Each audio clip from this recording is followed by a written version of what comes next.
Okay, so we're back. I know it's been a long time since we've had a last Best of Nothing. Kind of the fault of no one, Red, but that's beyond us. Cut the man some slack. He had to go buy a house. It has been a long time. By the way, how is that house? Pretty good. Still getting used to the bills, which always fucking hurt, but not bad.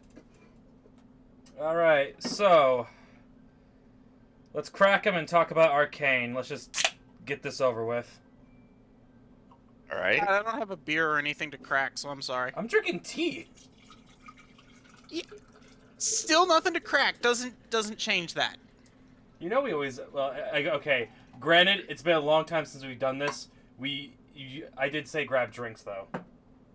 Yeah, Got a gallon jug of fruit punch. There you go.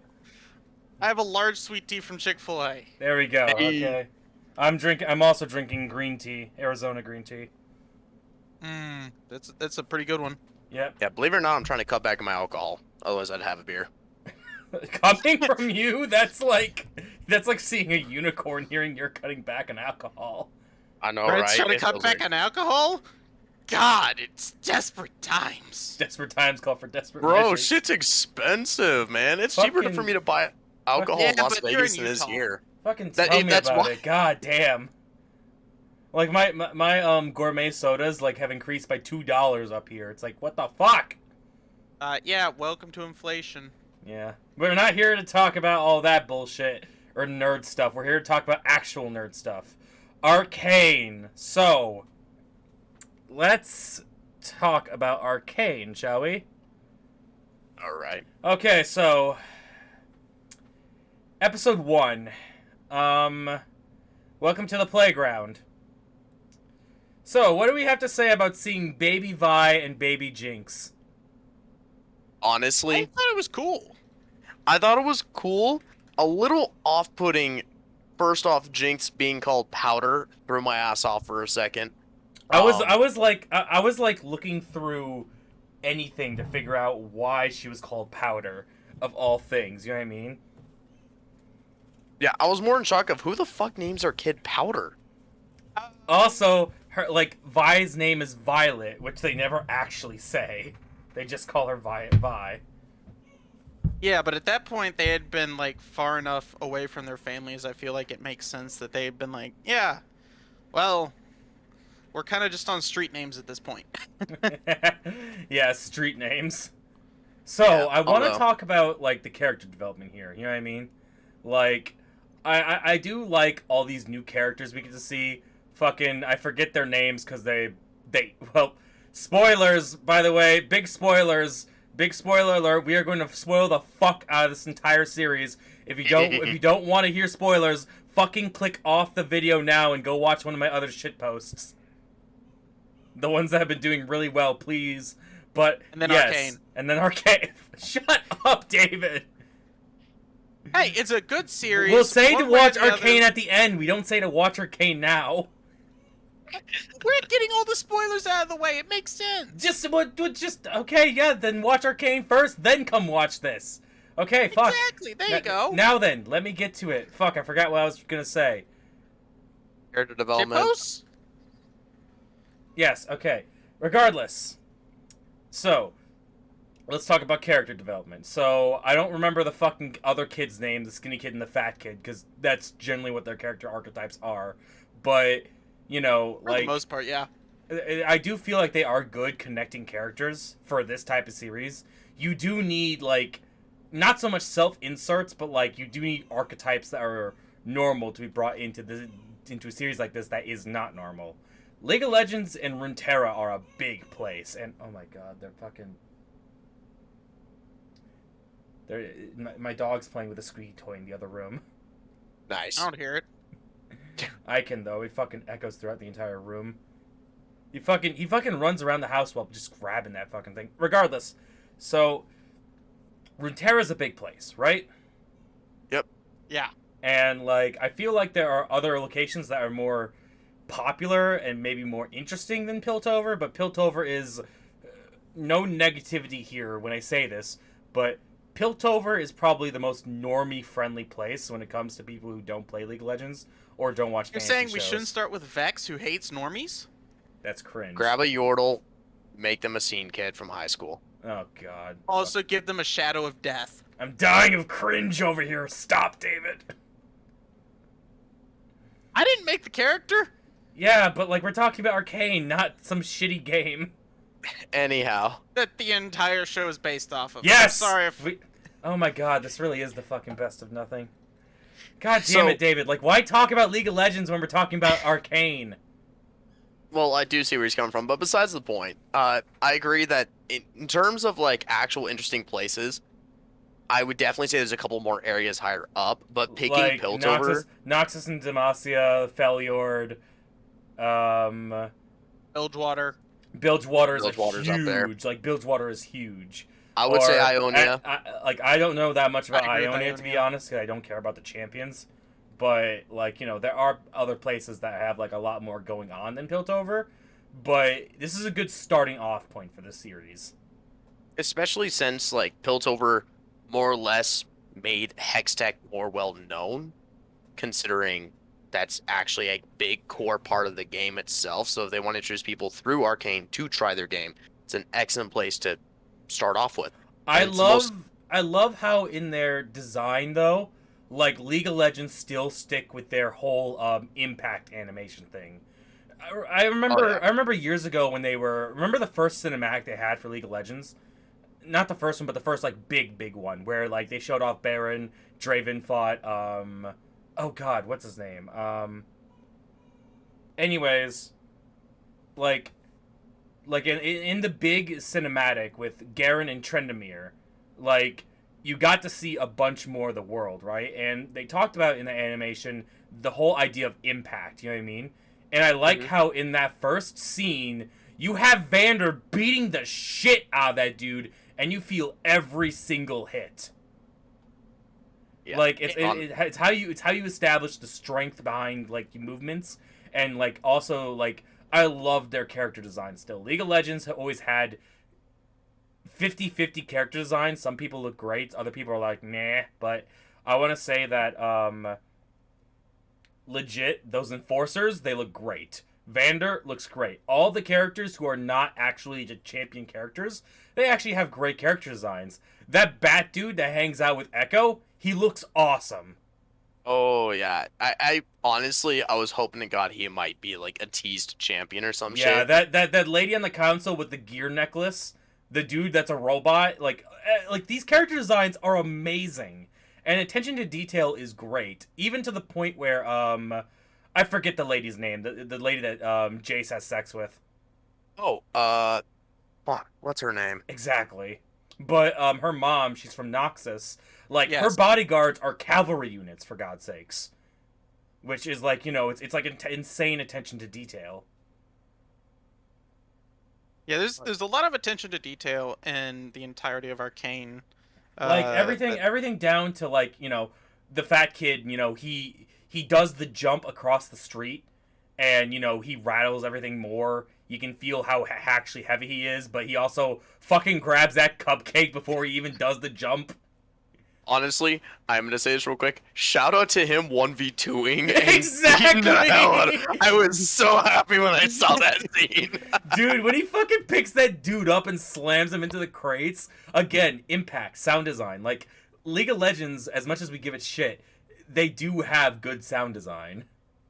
I would go as far to say as animation wise with Riot and League of Legends honestly trumps a lot of like modern day anime, because we've all seen the memes in anime where it's just like the moments where the animator just said screw it, we're on a time crunch, and you could tell it's a damn time crunch because you just see it all like fizzy and wonky and shit. And here's the thing about that, like, I've been watching a lot of Ranking of Kings lately, so I have been spoiled on good animation. That show has ridiculous amounts of, like, great animation. Like, when, I forget the characters' names, but the dude with a spear and the dude with, like, a sword fight, and they animate his entire run cycle as he's running up to fight this dude, and it's just, like, you just don't see that in anime. And even though this is all CG and 3D animated, like, you get to see, like, these individual movements, and, like, you get to see like these like almost artistically choreographed fight scenes that I'm like, oh shit, I can't think of a single fight scene in this series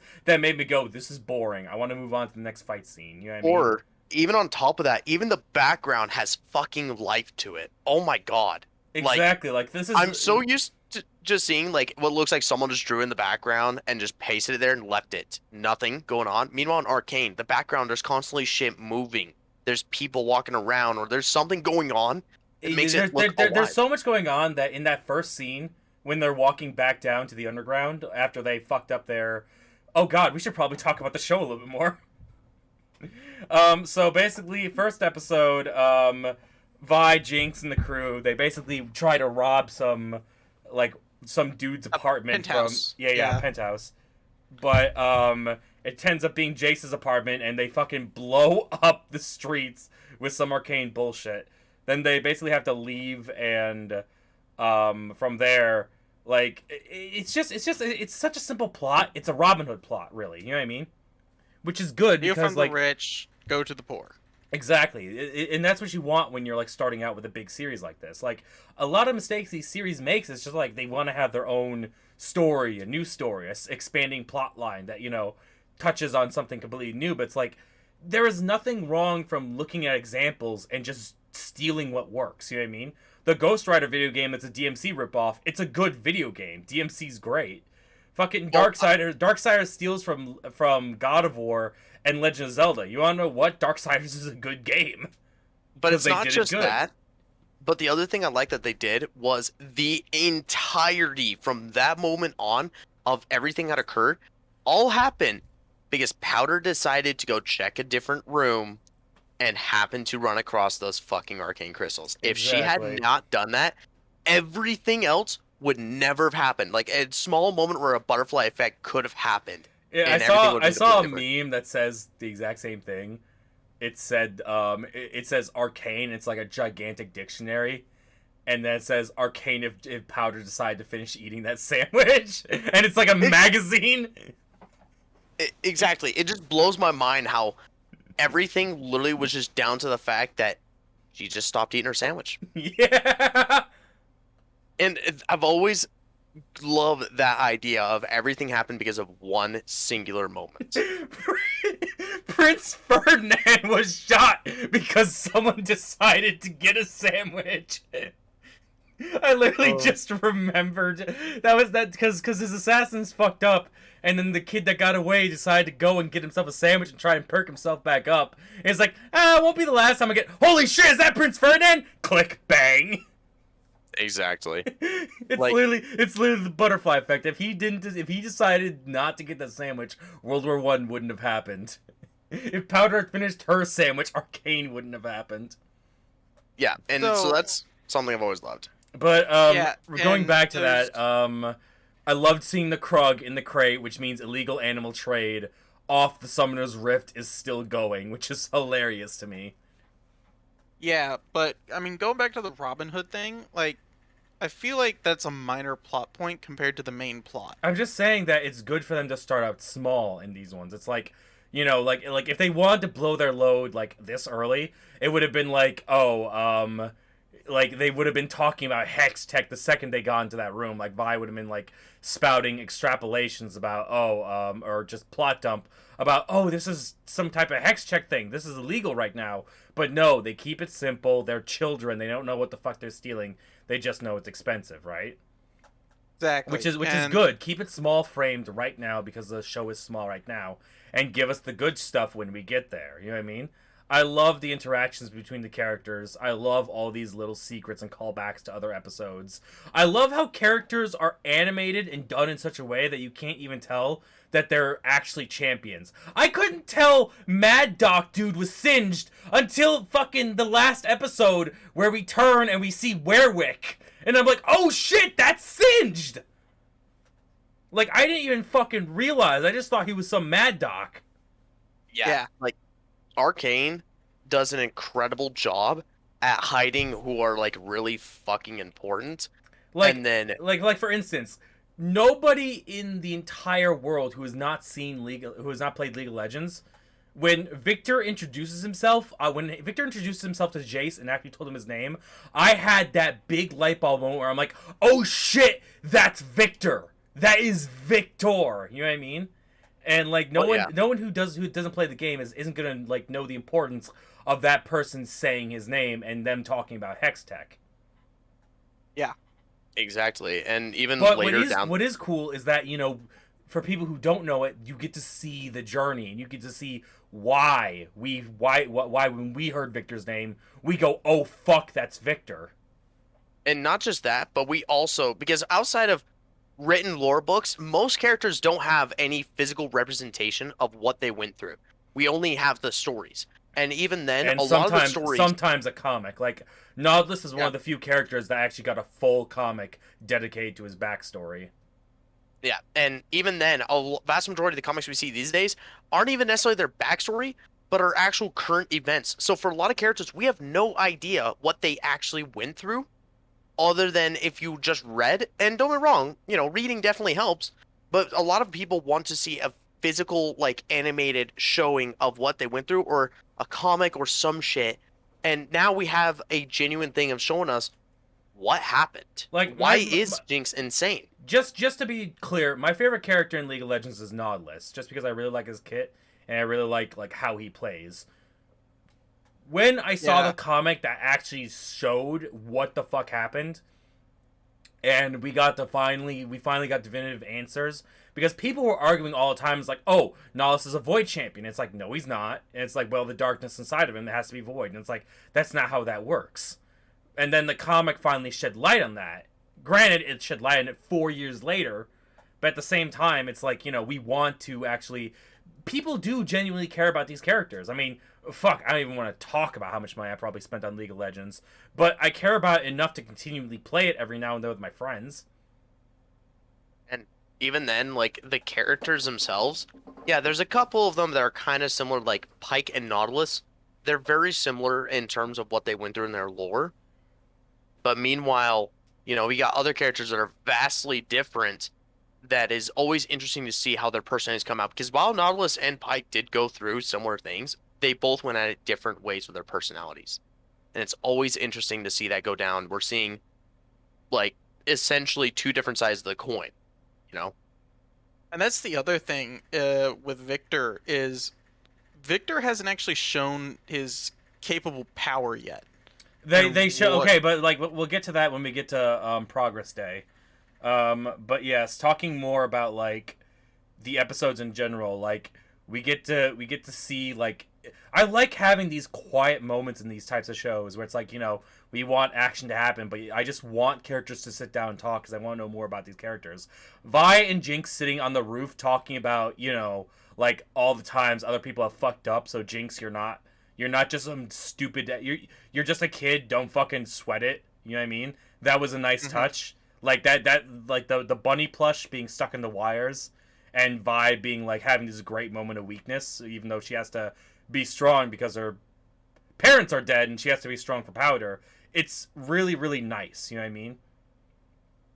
Yeah, and it also makes the intensity of the fights so much greater when they do come in. Yeah. Because you look at the fights and you feel every punch, and you've already connected with the characters, and so you're like, ooh. Yeah, it's the calm. It makes before you the think storm. about what it would happen if it were to happen to you, and you'd just be like, well, that would suck. Also, what a way to set up your fucking villains, dude. Like, Exactly. Jesus, like I didn't care for Silco at first, but come episode 4, and I'm just like, God, okay, this dude is cool. This dude actually is legit. You know what I mean? That's the other thing that Arcane did insanely well. While there's obviously the antagonist and the protagonist, you still can't help but like the antagonist as much, if not for some people, more than the protagonist. And even then, for a lot of the people that are, you know, the antagonist, you still can't help but feel bad for them. I say it. You know? I say it all the time. The mark of a good antagonist is the fact that you enjoy it when they're on screen. Yeah. Exactly. I mean, Silco's character as a whole was kind of the whole mafia boss kind of motif. I was talking about this with Red a couple days ago. It's the Giovanni effect. Like, he doesn't seem like all that dangerous, but the fact is that Giovanni from Pokemon is probably the most dangerous team leader, because he, instead of pulling out a Pokemon to deal with you, he's just gonna pull a gun and shoot you. And even then, if he doesn't, he's got the people that'll do it for him, and no one would ever know the wiser. Precisely. It's something like me and Red talked about. It's like I said, it's the Giovanni effect. But like, Silco is a great villain. I wasn't so sure about him. Like, as I'm watching him, I'm like, okay, so when is he gonna die and the real villain's gonna show up? Because I thought Victor was probably gonna be the actual villain, or maybe someone else, or maybe Werwick or Urgot or something. But he kept coming in, and I'm like, you know, I actually ended up liking Silco as the villain more and more and more as the series progressed. Especially since he's not just some heartless villain. Like, he actually gives a shit about he people. he actually, like, when it was like, when Silco took Jinx, and I'm like, okay, here we go. A father figure abusing, like, psychologically damaged person, yada yada. We've seen it all before. And then I see Silco actually being a good dad, and I'm like, huh, really? And he actually is trying like, to help her. That was like the big turning point for me when I actually started liking Silco, is when he goes into Jinx's room and he's not yelling at her because she blew up all the people. He's like, you could have died, and you're gonna cause so much danger for yourself over this. You know what I mean? Like, I was like, yeah. He's genuinely upset with the fact that she put herself... He's genuinely more upset with the fact he put herself in danger, rather than the fact that she just killed all those enforcers. And yeah, not even just that, but even the moment when she, you know, when he and his crew were approaching her after Vi abandoned her, and she just ran up and hugged him, you could see in his face, like, he wasn't intending on, like, letting her get away. He's like, honestly, he had a change of heart in that moment. I wanted him to, what I wanted him to say to Jinx in that moment was, I've been there. And because, like, that would have been, like, you know, the moment where it's like, he really, like, you know, just like lets the walls down. He's like, yeah, fuck, I've been there, kid, don't worry, we'll show them. And he didn't say that exactly, but he said something close enough to the point where I'm like, oh shit, you know, this is your villain hookup. You know what I mean? The other thing is, he's still a villain in the end, and they do show that throughout. That he's still, as much as he cares for Jinx, he still is using Jinx. Exactly. He's doing both. And precisely. It shows his evil side, and especially when he's meeting all of the other we'll get to like mob bosses. Yeah. And it really just shows, like, so why is he in charge? He doesn't have the strength. He doesn't have even, like, you know, he made more trouble for himself. He has loyalty. He is the Dawn. That's his strength. You don't fuck with the guy that gives you air. That's his ability. Not just that. It's not just that, as far as I see. It's also the fact that... What else is it then, David? Let's hear it. Don't beat around the bush. I actually agree with him. Ruthlessness. Well, and yeah, that's obvious. But he's also the closest to his own men. Because think about it. He's told them, you guys have been up here breathing this nice air for so long. It's almost like you forgot your roots, where you're from. Because he didn't take away the air. I love how none of them fucking even, like, are capable of breathing in that room anymore, because they've been breathing the clean air for so long. Exactly. But then again, even Silco still needs the mask a little bit. Exactly, but what he just showed them is, like, unlike you people, I'm close to my people. I'm still in the shit. Where have you been? And so what he basically just showed us right there is, he actually will put himself in a same situation, if not similar, that he puts his own men and women through. Unlike the other, you know, head honchos that choose to just send my people out to do the dirty work for me. I do not care. But Silco is like, nah, fuck that. If I won't have you do something, I myself won't do. And that was proof of it right there. David, your mic. Yeah. And I do have, like, notes about further... Yes. I do have notes about further down. You took notes?! No. I just mean, like... Okay, fine. I'll just get on it now, then. Like, guys, we still have to move to the other episodes. Yeah. that's what I was saying. When we got to the later episode, I would mention this. Okay, but then, like, I don't have much to say about episode 2, other than the fact that, was it episode 1 or episode 2 that they revealed Twitch? Episode 2, what we believe is Twitch. There's no confirmation. It has to be Twitch. It gets who else could more. it be? It gets more confirmed, I think, when Caitlyn meets him back in episode 5. It wouldn't surprise. I don't quite remember because I remember watching it right as they came out, and I haven't seen them since. I watched them Exactly. all. I watched them all in one block together, and I just sort of skimmed before we did this. But yeah, so like them touching on all those things and like changing champion styles is cool. And pardon me, but like they're changing up a lot of stuff here to make it fit with this new series. Like, for instance, like it's kind of like sort of teased that Singed might be Oriana's father now, which is wild. Where's that teased? If you zoom in on his locket right when he looks at Werwick, it looks like Oriana. I know, it's super fucking wild.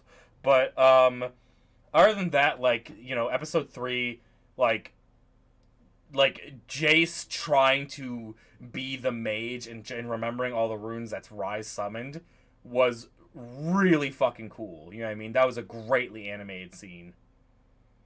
Yeah, and I think there's a couple other like little notes and things like that. Like, Jace is an engineer, not a magician, and as a result of that, he has a hard time remembering the runes and knowing what the runes do.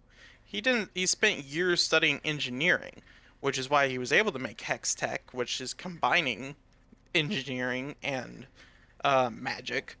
But at the same time, it showed his weaknesses as well, which of course are further explored later down in the series.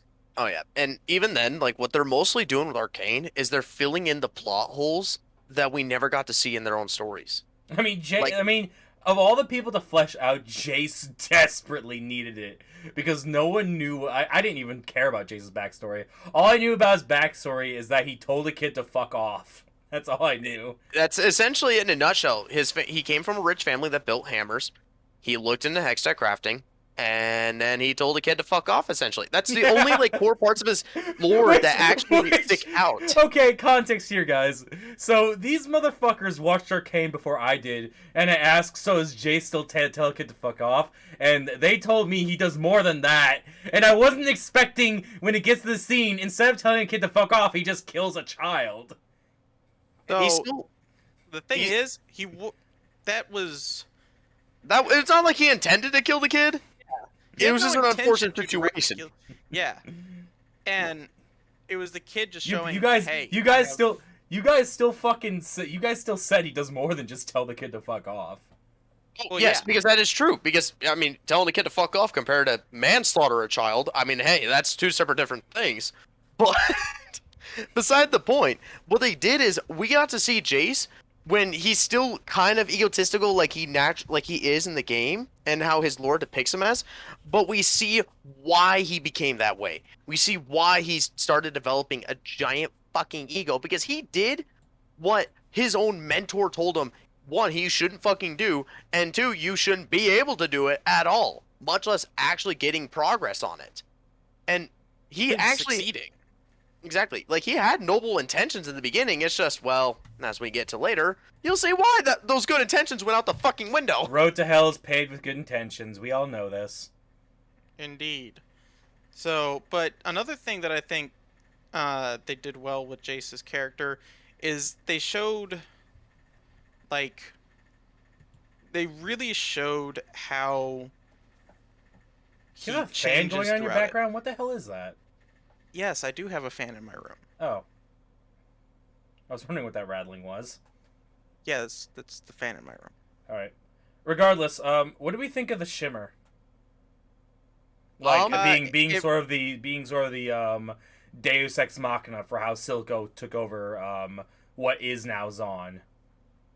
So, I think it's a pretty decent way, because it also explains a lot of how Singed works and how A lot of how a lot of characters get their abilities. because you're telling me that scrawny fucking twink can hoist Cho'Gath or Malphite over his fucking head in the game, but now with Shimmer, it now has a reason. It as now to why makes this it little now fucking makes twink can do it. sense. Okay, And- but I was actually gonna talk about that when we got to the later episodes, but I guess we'll talk about it now. Actually, we'll talk about it later. Fuck it. We still have like, what do we think about the big episodes 3 big finale? You know what I mean? Jinx gets a triple kill, baby! It's so fucked up to say. Friendly fire was enabled. What can we say? Can you imagine League with friendly fire? Oh God. Ugh. I mean, you can technically Unplay- do that with Anivia and Kenj.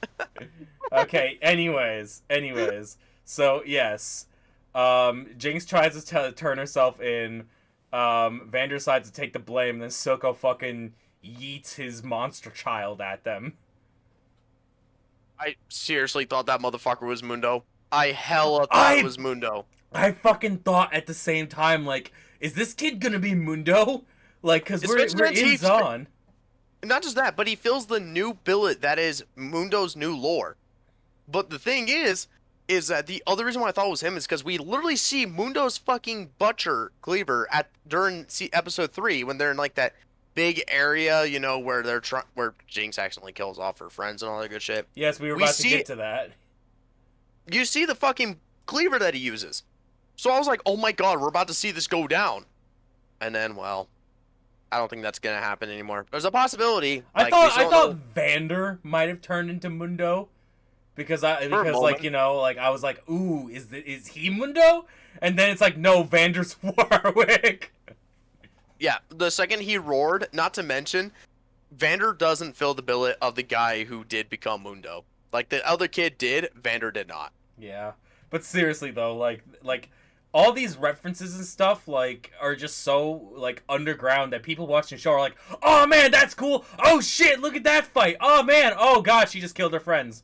Like, Jinx fucking, like, mechanical tendencies here are so, like... I love how fucking Jace tried to take apart her grenade, and he's like, I almost fucking died taking this apart. Victor, you take this. And he's like, Jesus Christ, who the fuck made this? This is way too advanced. For Zon, of all places, you know what I mean? Oh, yeah. Also, his other note of, like, this is, like, also completely insane. It's booby trapped to all hell. Like, Who the fuck somebody booby-traps- wanted this to not just like have one purpose, but also to succeed in its purpose, even if even if someone else was trying to figure out what the fuck it was. it still could blow up. Yeah. Like, honestly, they did Jinx Leave it insanely well. to fucking Jinx to make a booby-trapped explosive. Yeah, like, honestly, the fact that they were doing such an insanely good job at showing how smart Jinx actually is, because in the game, unless you know her lore, she doesn't seem very smart. Just She straight just up seems psycho. like when I've read Jinx's lore and I'm like, wait a minute, she made what? Yeah, like, Jinx is actually insanely Like, intelligent. let's talk about this for a second. Jinx using scrap from fucking Zon made her minigun. Of all fucking things. She made it out of fucking scrap. Not just that, what Jace made that took him like I think First it off, took approximately like 2 years. Took him years and funding up the ass. And she took scrap metal. Jinx is like, completely- no, you can't just use arcane hex tech for make weapon. Ha, scrap metal go burr. And Yeah, it's like- literally just like, so you're telling me that Jinx just went and took scrap metal from over there, a hex core thing, and crudely drawn notes, and then And said, made fish bones. Made fucking fish bones. Not just and that, then just, yeah. we can't forget about the duct tape. And duct tape. Motherfuckers using like tape and nails to Yeah. hold this shit together. Like, seriously, I've seen beater vehicles in fucking dumps held together with better shit than what Jinx is using. Back when I used to work at the other Walmart, motherfucker had his coolant going into his engine out of a Jack Daniels bottle. This baby runs on Jack Daniels and stripper dust, baby. Let's go. What? I've never heard of that one. Oh, it is the Yee Yee special. Okay, anyways. Moving on. Let's talk about Happy Progress Day. Oh boy. So, everyone shut the fuck up right now! Nautilus got a reference in this fucking series. I cannot believe it. I can't fucking handle it that they actually reference. I made a joke to these two when this series first came out. I'm like, Nautilus isn't in it, so I'm not going to watch it.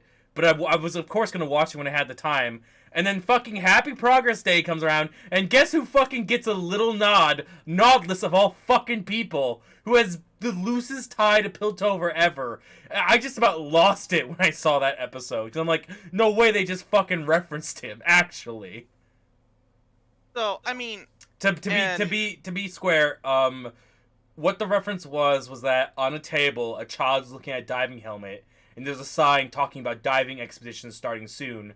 And in Nautilus's lore, the diving expedition that he got hired for started from Piltover. So it's like the loosest reference ever, but still, it's like, I'm like, holy shit. They literally just referenced a random character for nothing. All right, that's all I have to say. We can go on the rest of it. All right, great. All right. Now that we can move on. You guys are waiting for... Is he done? Yep, exactly. Essentially. All right, he's done jerking off his metal suit. Oh, really? I'm done jerking off my metal suit. Do I need to tell the people about how you guys fucking lost your shit when I said something negative about this series? No, there's a difference between losing shit and stating why we disagree. Yeah. Also, you're just specifically jerking off a single character in a reference. Okay, if Zed was in this series, we'd never hear the fucking end of it, David.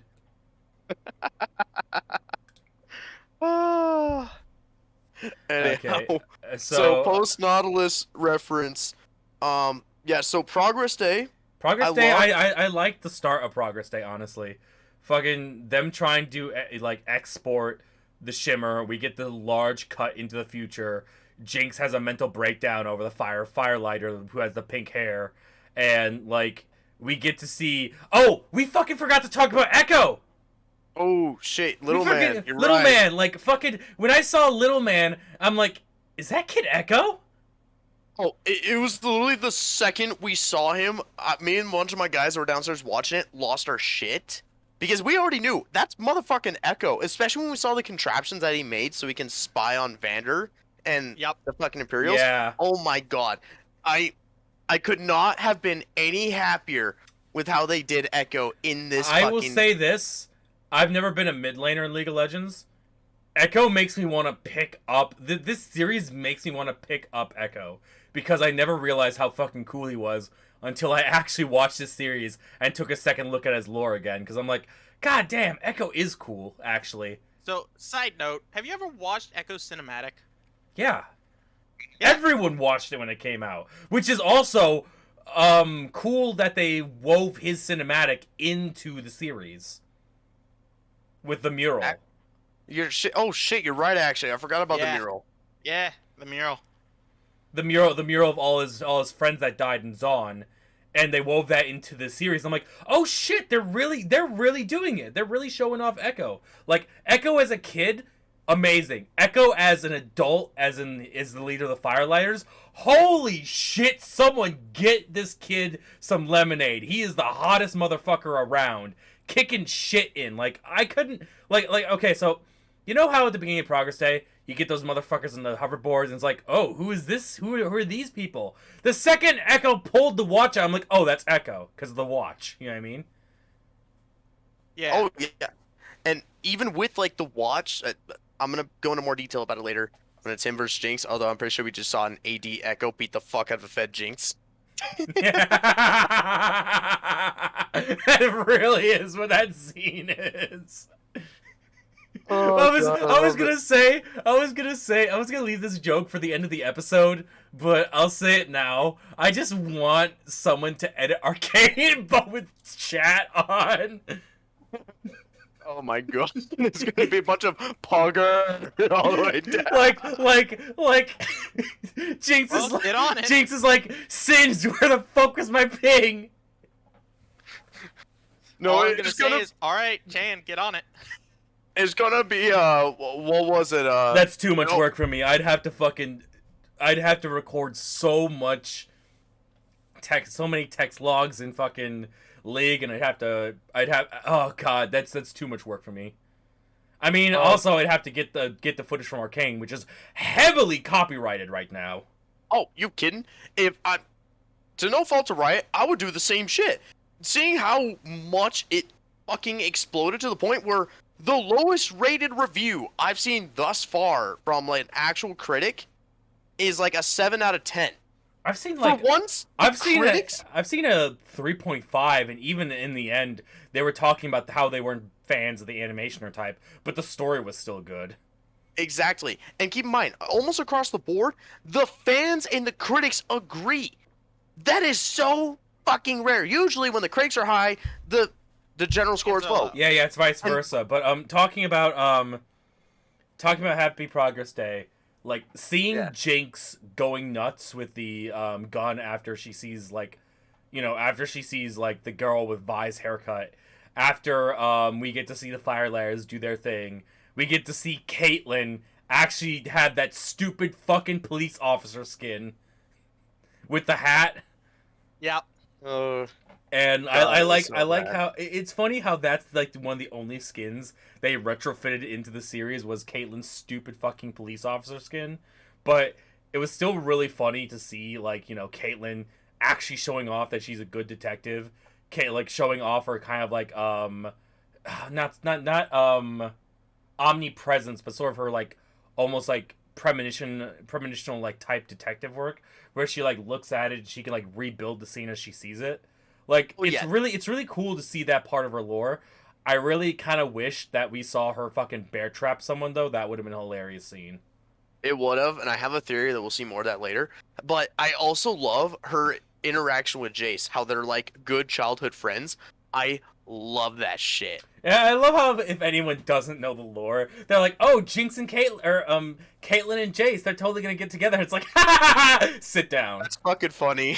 That's real fucking funny. Because I was like watching this, I'm like, oh, they're setting them up. Ha! As if, because you have that scene with Caitlyn out in the rain and Jace talking to her through the gate, and I'm like, wow, this is like the most like rom-com like shit ever. And it's like everyone knows, like, everyone who plays the game knows that's not what up, because even in the lore, everyone knows that Jinx and Caitlyn are a thing, and Vi and Caitlyn are a thing. Fuck.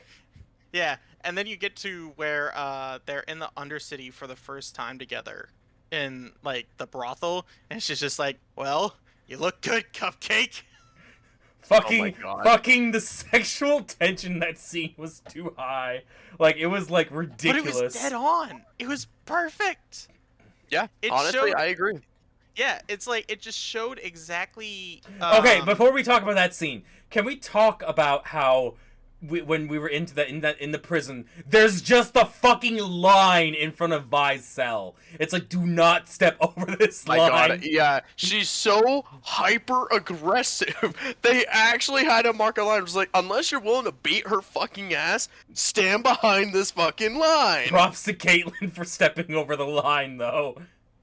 Well, and the other thing is, I feel like it's not unless you're willing to beat her ass. It is unless you are willing to get your ass beat, having to come back with more people. To be fair, Vi was like, "Look, just send the people who are gonna kick my ass already."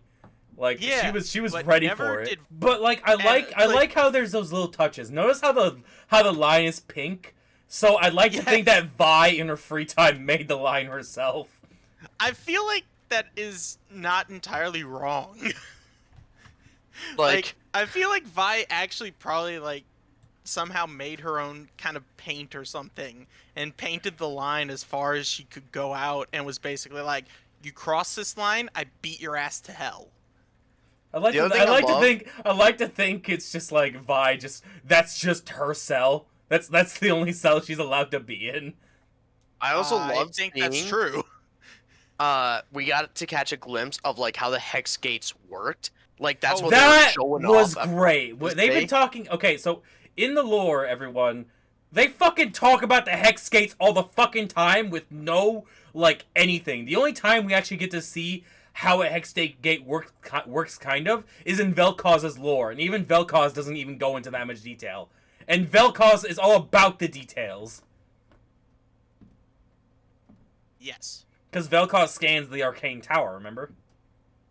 Yeah. Which is So- just bullshit to me. It's just like, come on. Like, fucking tell us about how travel works in Runeterra already, if we're to believe that, you know, there's travel to all over the places.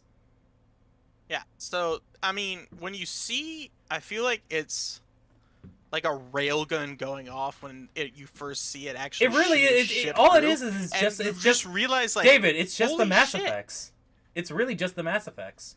Yeah, but it just the way that they did it with the sound design and the way that you did the ship flies through and you just see it completely disappear in a stream of shimmering light is like, can you imagine what that would be like? Especially I've since already- they're I've- using gives what is it- this? it gives that David, feeling of just- we've already seen that from Mass Effect. That's what I was saying. Like, you know, we've seen it from Mass Effect, but this is just a cool magic version. Yeah, but here's the thing though. They're still using glorified fucking blimps. yeah. Like the jump in technology they did here. I love how they have the argument. Caitlin has the argument with Night Watch about how it's an airship versus a blimp. Yes. That was a great little touch because I had the exact same argument with my D&D crew like no less than a month ago. It's like, this is what an airship is, this is what a blimp is. There are two differences. One has Yeah. a metal frame, one has a big balloon. And now change that like shimmering light send off from being in a spaceship to I'm standing on the deck of a glorified fucking boat hanging on a balloon. Yeah, fucking ridiculous. And then it's like, okay. It still looks like it's more like well done. Like I like how like Hex Check isn't just some like stupid ghetto like item like, oh, we just slapped Hex Tech on a gunblade. It's just like Hex Tech is a real thing now. Even though it's like an unwieldy fantasy universe, they're not going off the wall crazy right away. Exactly, and especially since like given what they're still operating with, like even if we're in nowadays, imagine waking up tomorrow and Elon Musk or some other multi-billionaire says, "I have officially invented was essentially teleportation." We'd all be shitting our fucking bricks right now. We'd all be down for that. Meanwhile, and now reverses back like a solid 50 to 80 years, and that's closer to what they're experiencing while being told that same thing. Imagine being on a fucking imagine being in some medieval town and someone walks up to you and shows you we are number 1 and you just die because you can't handle it. That's probably what they're going through. No, it's more like we're still in the coal ships and you know, traveling down the Louisiana River and suddenly it's just like hit the throttle, Billy. We're going to New York. Wah! yeah, in half a second flat. Yeah, that's literally what it is. It's just hit the throttle, Billy. We're going to New York. Yeah. So, I mean, I think it really gives the good indication. And then further in Progress Day, when they actually get to, well, we can do this at the mining colonies and help them. And Which is just like, I love how that's still the lore behind Vi's stupid gauntlets. It was that they were mining equipment. yeah, except for there's also a little thing about Victor. Also, did you notice that they reduced the size of them a little bit? Well, Yes. that's where Victor comes into play. What do you mean that's where and- Victor comes into play? I'm Well, talking keep about... in mind, Victor also wanted. So as Victor keeps on going along, he's gonna want to weaponize it. Well, yeah, Who but... do you think is gonna want to make her gauntlets even better? Fair, but still. Also, we have to talk about something. The lack of ability is shown. Like, Well- we don't get... The only alts we get to see are Jace's and Jinx. Which And here's is the kind thing of... about It's just that. kind of upsetting, because you had, like, 3 opportunities, absolutely 3, that Vi could have alted, and it would have been sick as fuck. So here's the thing, though.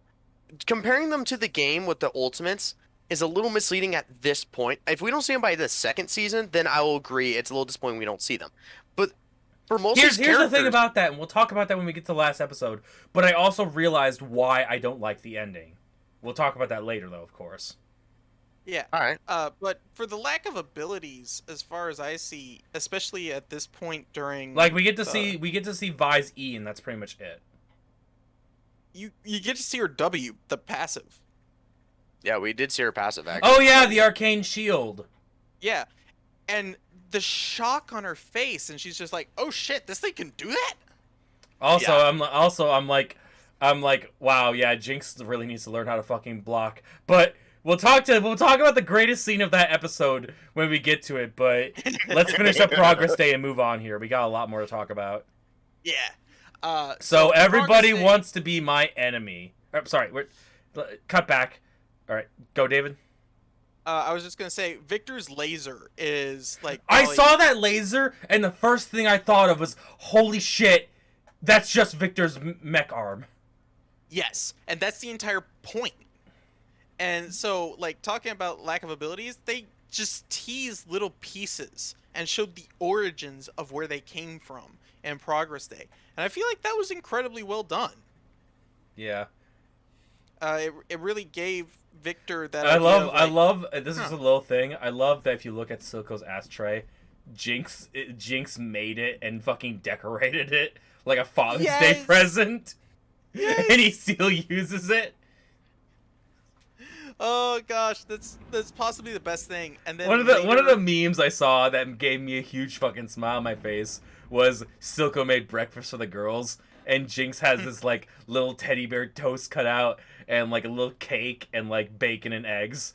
And then it cuts to like the other girl, and it's just the piece of bread with the bear cut out of it. And it's just like, yeah, that's pretty much Silco's opinions on the girls.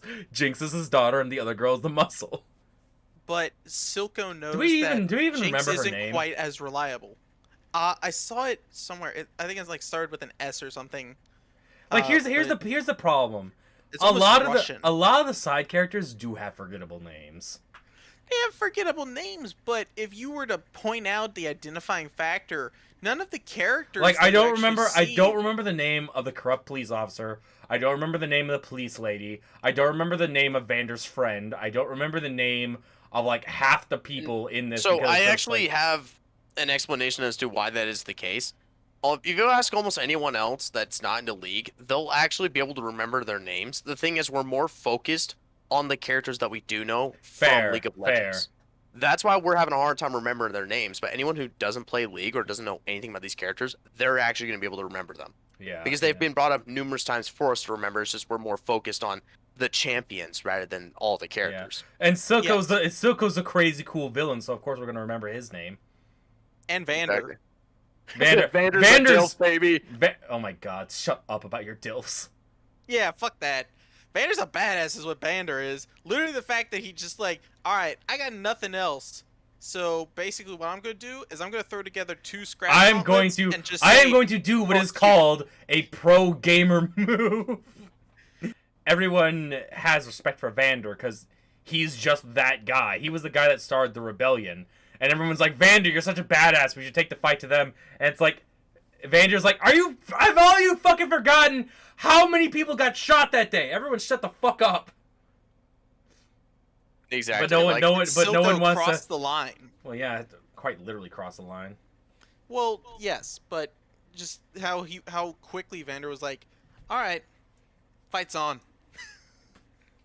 I would like Yeah, to Vander was all talk about how that scene of Vander trying to drown Silco was like kind of came out of left field for me a little bit, because I'm like, okay, that's your origin story, but like, why was Vander trying to drown Silco? And I think it's because they wanted to focus more on the implication, like they're just implying what they were like, because they made it seem like later in the show that they were essentially like brothers, just with disagreements, and then it very I get, likely yeah. It's supposed to mirror like Vi and Jinx's relationship. You know what I mean?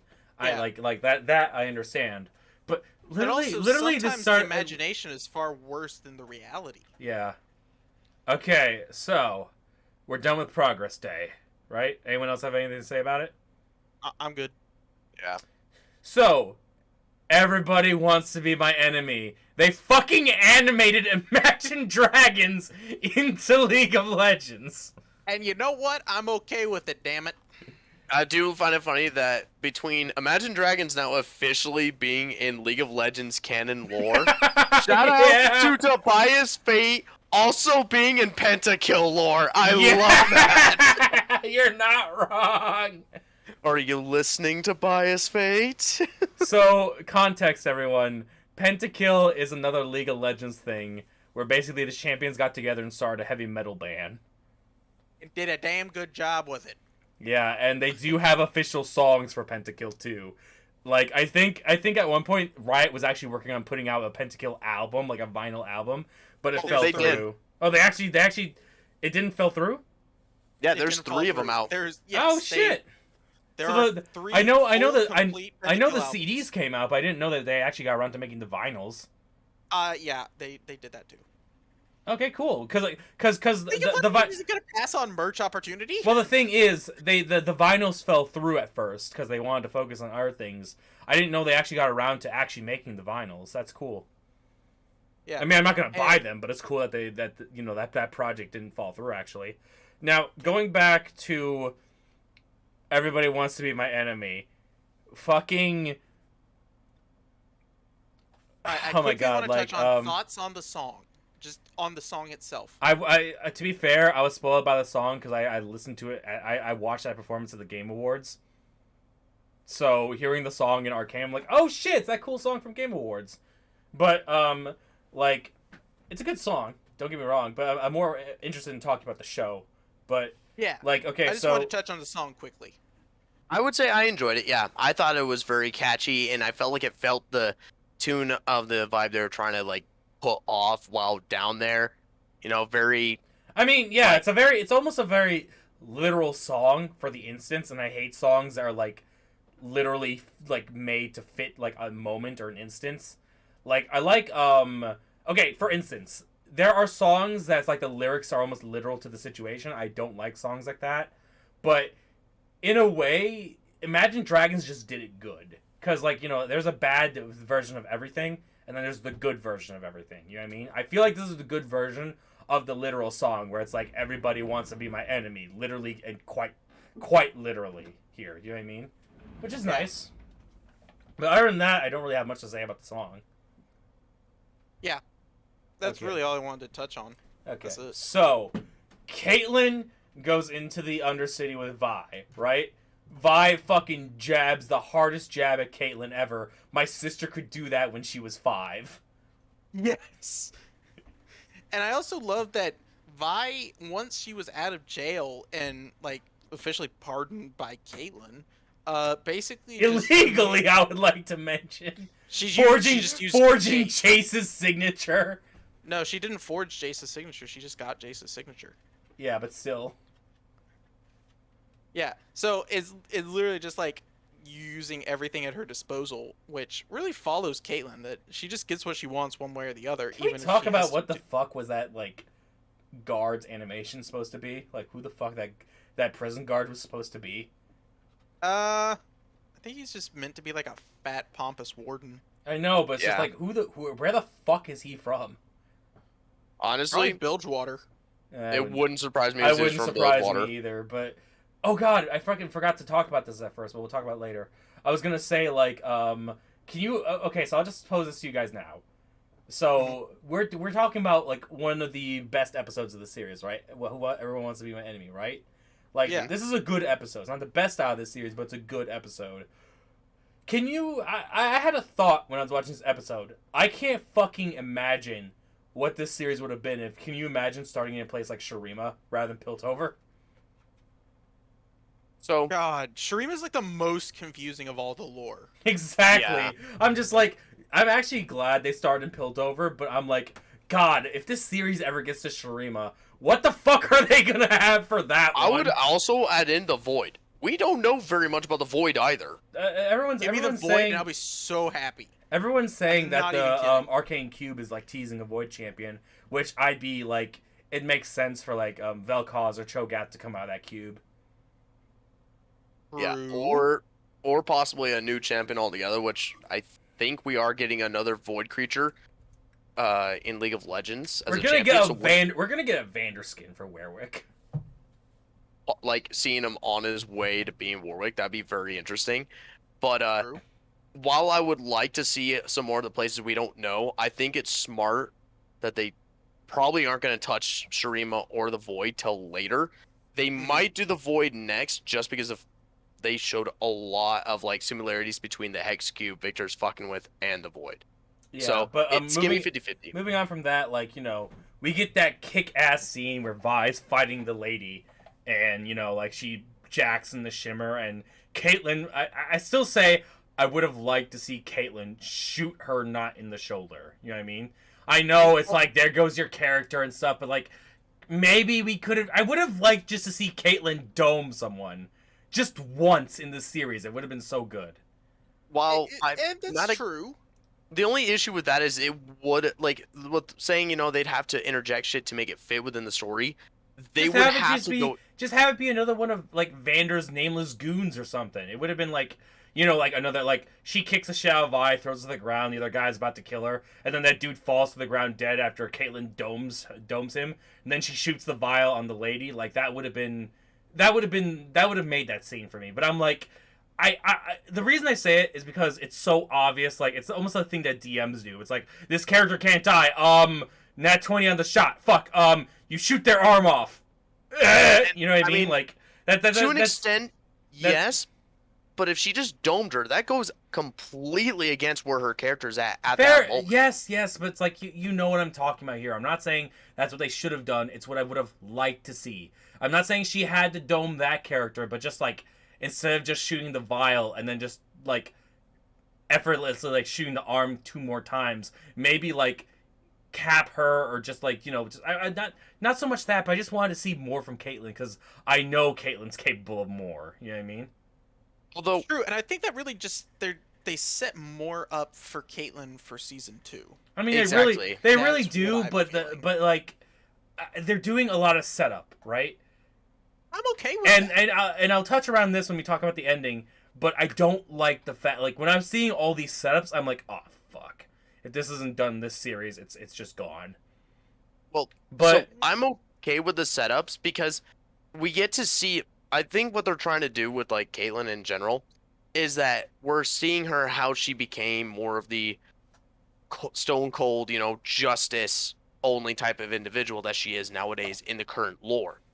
And so I think voicing her to kind of realize my own ways are not enough. I need to ramp it up. And I think that's what they're doing a good job of showing is like sometimes you just gotta cap a bitch. yeah. And so Also, that fucking scene from the theater when Jason's put on the council, he's making all the trade, like, hextech trade deals. That scene from the theater is actually a story from the Freljord. Is it Freljord or Freljord?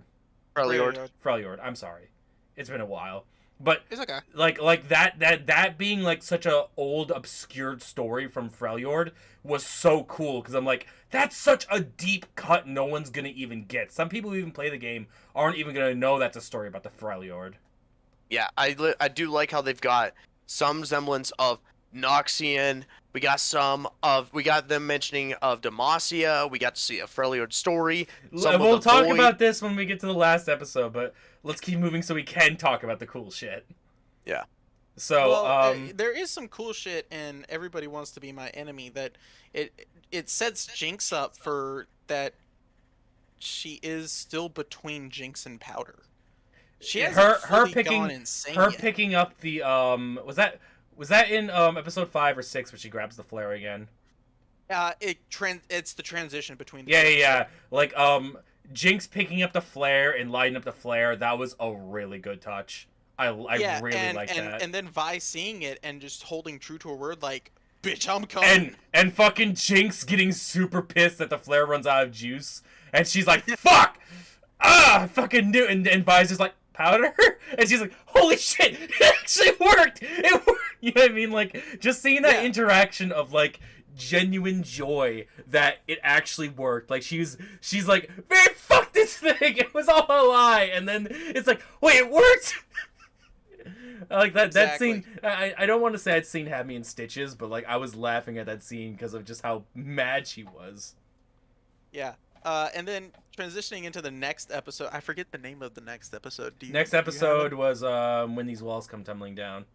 Yeah, and it really. I actually have notes too. Don't feel bad, David. Yeah, I know. I have physical notes. It was about this Okay, moment well- I started getting drunk. I'm not kidding. I started getting really drunk, and towards the end of episode 6, I was having a hard time focusing. Wow. Okay. Well, don't worry. I can fill in the gaps. Basically, Same. you know, I enjoyed this part especially when you saw the firelights coming out of the tunnels, and then you also saw Vi and Caitlyn. You mean Vi and coming up. No, you mean like Vi No, and Jinx Caitlyn was going there back too. to. Yeah, but I thought you were gonna say Vi and Jinx going back to back. That was fucking cool. Oh yeah, but you also saw Caitlyn confused, like, whose side am I on?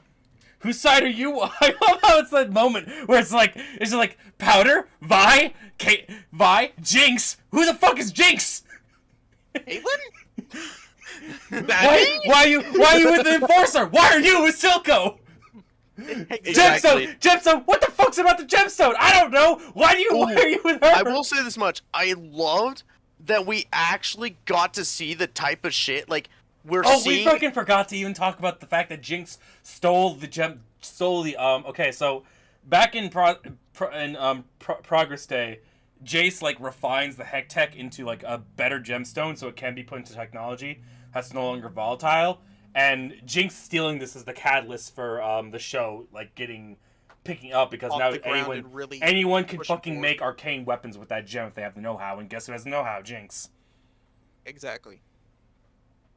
But not just the- that. But, like, I loved when they all met at the top, and we're seeing Jinx, when she sees Caitlyn, she's going through her schizophrenic fits, you know? We're seeing her, and we see bits of the images that she sees in her head as they're talking to her, and while we don't hear the voices, we see her responding to them, and she even asks the question, "Are you real?" Like, she's so fucking gone. Yeah, she yeah, that doesn't was even a- acknowledge when people are That real. was a good moment, but I was like, when we go into her workshop, and she's messing with the arcane gemstone for the first time, and she has that flashback back to when she made the monkey bomb, the monkey bomb version 1. I'd like to mention. Yeah. Like she literally has a schizophrenic breakdown because not only does the blast remind her of when she murdered her friends with the first monkey bomb by accident and Vander by extension, but not only that, but it knocks the box open that has Vi's little bunny and the fucking flare, and Jinx is like, no, fuck, God, Yeah. So I love those little touches that they add that really show the the actual robot that looks like the skinny kid in the doll. Yes. Clanker was his name. Holy shit! Clanker, yeah. I have been thinking about his goddamn name the whole fucking What, the time. skinny kid or the big guy? The big guy. I didn't give a... Heavy The skinny kid's name was Milo. Milo. Holy shit. Milo and Clanker. Oh my... it's a fucking big thing when we remember You as have side no characters. idea how much that's been, like, in my fucking head. Like, I need to remember the Is name this of all my you've shit. been thinking about for the last 40 minutes? Yes! Why do you think I've been quiet? It's been on my mind annoying God the damn shit it, Red! out of me. We've been recording for almost an hour and a half, and you're telling me for the last 40 minutes you've been trying to remember those two characters' names? I couldn't get out of my head, Google dude. it. No. I'm just like, I remember he has like a weird name, and then Milo. And then, anyhow, but that's beside the point. Anyhow, Yeah. yes, I do love that she has like some things to remember her friends by, but she also talks to them, and it's almost like she actually is, like, she's so out of it. She's talking to them like they're actually right there with her, and the fact that she's having arguments back and forth. I just love how they seriously were showing off how fucking crazy she genuinely is at that moment, and it's just getting worse and worse every time we see her. Okay, but Yeah. like that fight scene It's that fight scene phenomenal. between okay, so moving Firelights, Echo, and Vi and Jinx. okay, but that moment where they had the big reveal of Echo taking off his helmet. But even before that, Jinx and Vi. I'm sorry, I keep saying the wrong characters. I'm too excited. Vi and Caitlyn, you know, they're tied up, bags over their heads, and they have that fucking discussion. It's like, what the fuck? You didn't tell me Jinx is your sister. You didn't tell me about the stupid fucking gemstone. And Caitlyn gets real quiet. It's like, yeah, that's what I thought. And then fucking they drag Vi away, and Caitlyn gets really upset. Caitlyn showing actual genuine concern for Vi's well-being. Thank you. Yeah. Thank you, writers. Well, but, here's the other thing. We're completely glossing over the entire fight scene. Well, because there's not much to say about it. It was a good fight scene. They're flying around, Jinx is shooting, Vi's punching the shit out of some people. Like, what else do you say about that?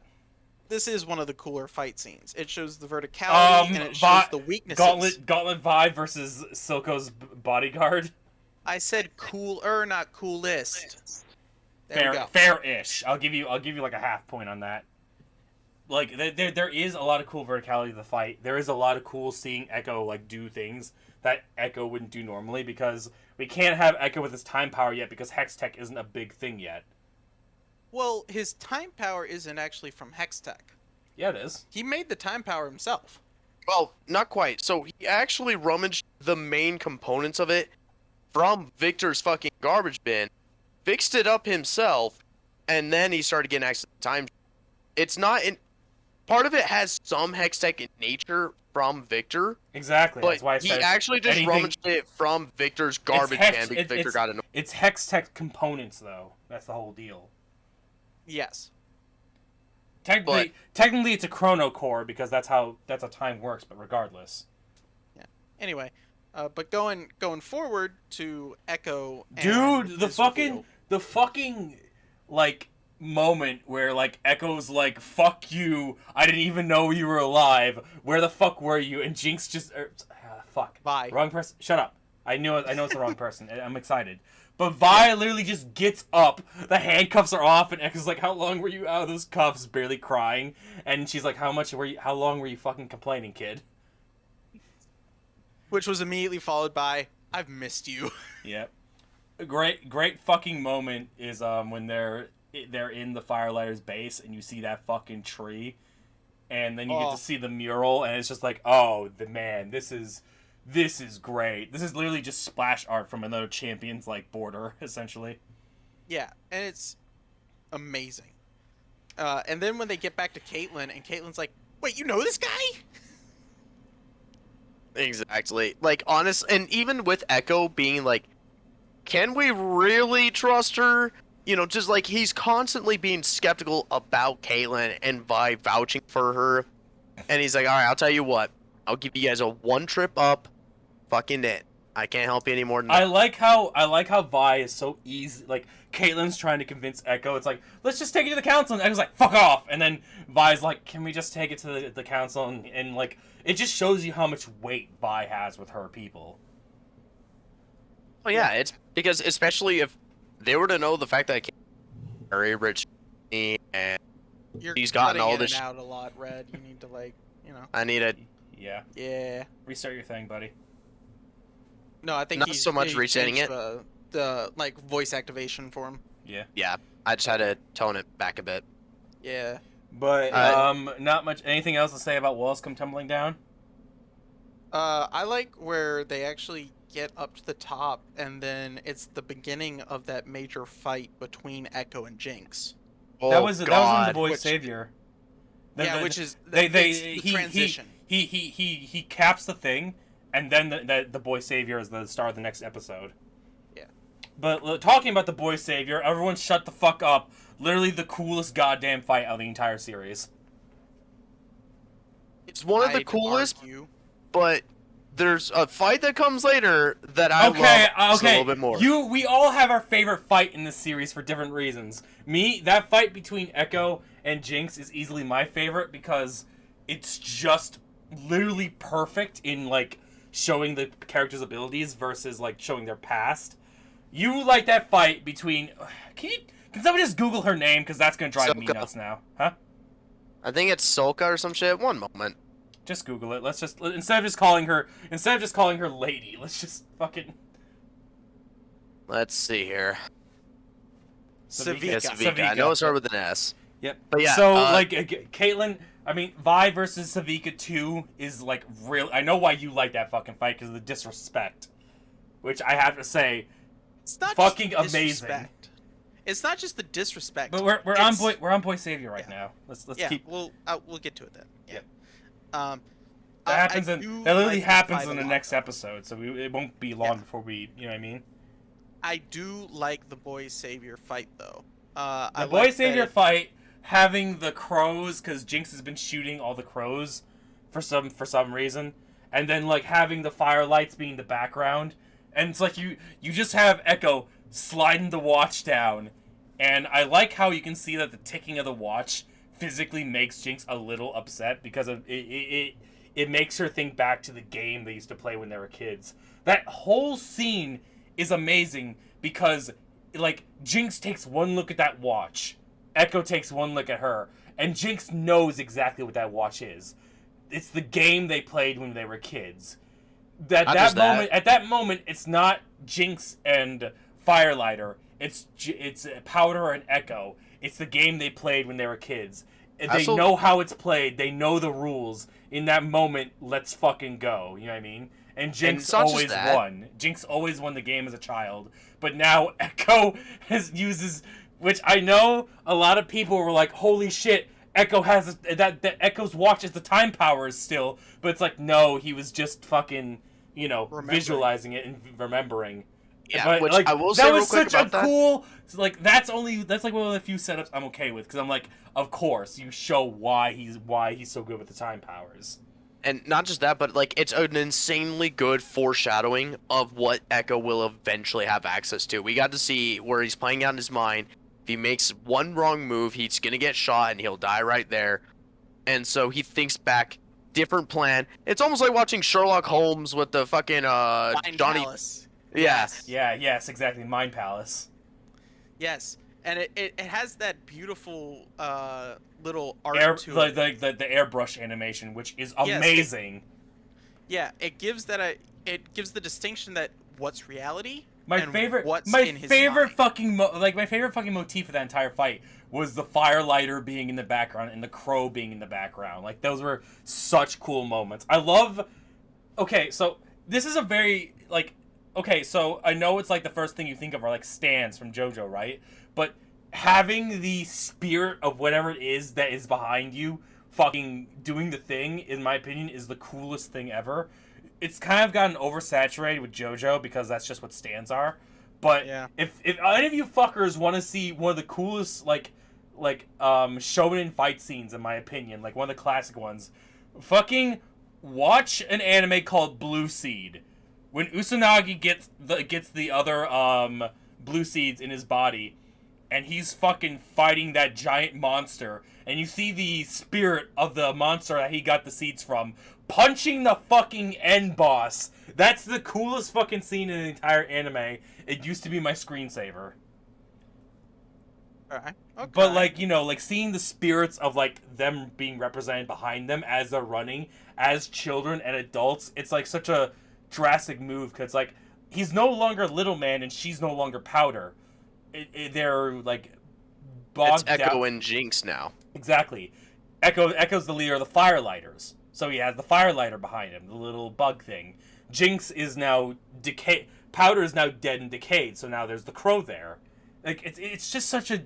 And I know I'm fucking jacking the show off now. Now I'm guilty of it, but I just don't know why. Like, it's the only fight scene I actively go back to watch in the series because it's like easily my favorite.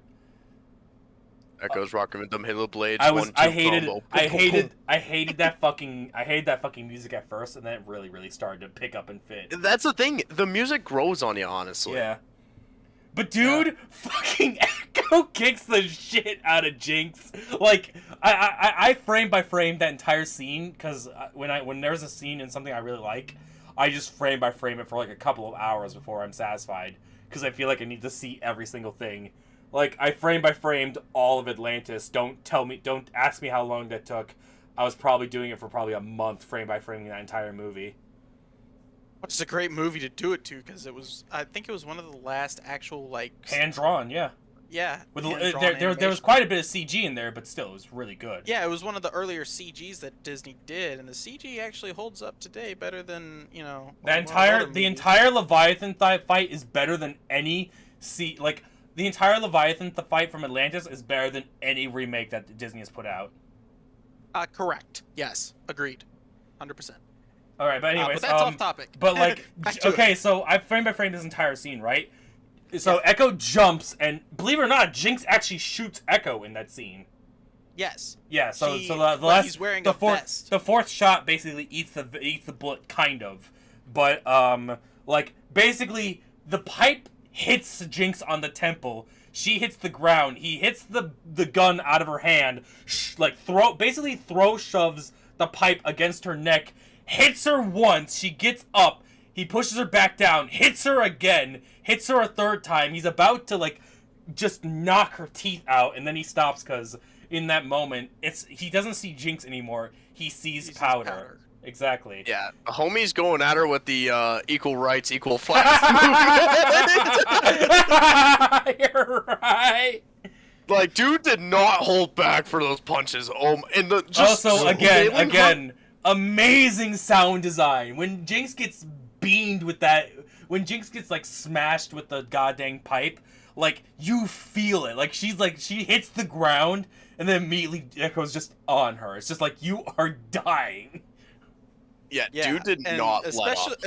Especially when you when she gets hit When in the you- face, when you- move your jaw and you're just like. Ugh. Also, when you get that freeze frame of him about to punch her, and you realize he has brass knuckles on his goddamn gloves, it's like, oh shit, he was really kicking the crap out of her. Yeah. Because keep in mind, I do like that in that scene, she's sorry to Echo, even though she says nothing, and that grenade wasn't necessarily to kill Echo; it was for her. Yeah. Which was... honestly, we got to see where Silco takes good care of his people, but if you're not one of his people, you just get fucked. You're not and wrong. so that's part of the reason why You're really Echo not was wrong. so fucking mad at her, because she chose to go down that path, and he's like, you left us to join someone who's actively making our lives harder because we don't want to be bad people. Yeah, precisely. It's just such a amazing moment where it's you can see why Echo's mad. You can see why Powder's, you know what I mean? But it's you can see that she's still in there because she still plays the game. They've played it so many times. Jinx always won the game when they were kids, but now Echo, not only does Echo validate himself as leader of the Firelighters by beating Jinx in the game he can never beat her in, but also just kicking the crap out of her. But you see that remorse in both their eyes, where it's how the fuck did this come to this? You know what I mean? How did it come to the point where I'm beating you? How the fuck, you know what I mean? Why is it that I had to use Vi teaching me how to punch to now break your jaw, Jinx? Yeah, which is just one of the heartbreaking moments in that in Arcane. I wasn't actually upset with Jinx pulling the grenade though, because I sort of realized it's oh, she wants to end this. Not so much end it because it's well, I fucking lost. Haha, I got you, nerd. Check out this grenade. It's more I'm tired. I don't want to hurt anyone anymore. This grenade is for me. Yeah. And then Silco finds her and takes her to Singed at that point. Yeah, to try and save what's left of her. Which quickly also, Victor becomes... totally murks his friend. Victor, well, that was not intentional. And he realizes later on in the next episode. But still, it's oh, hilarious where he accidentally murks his friend.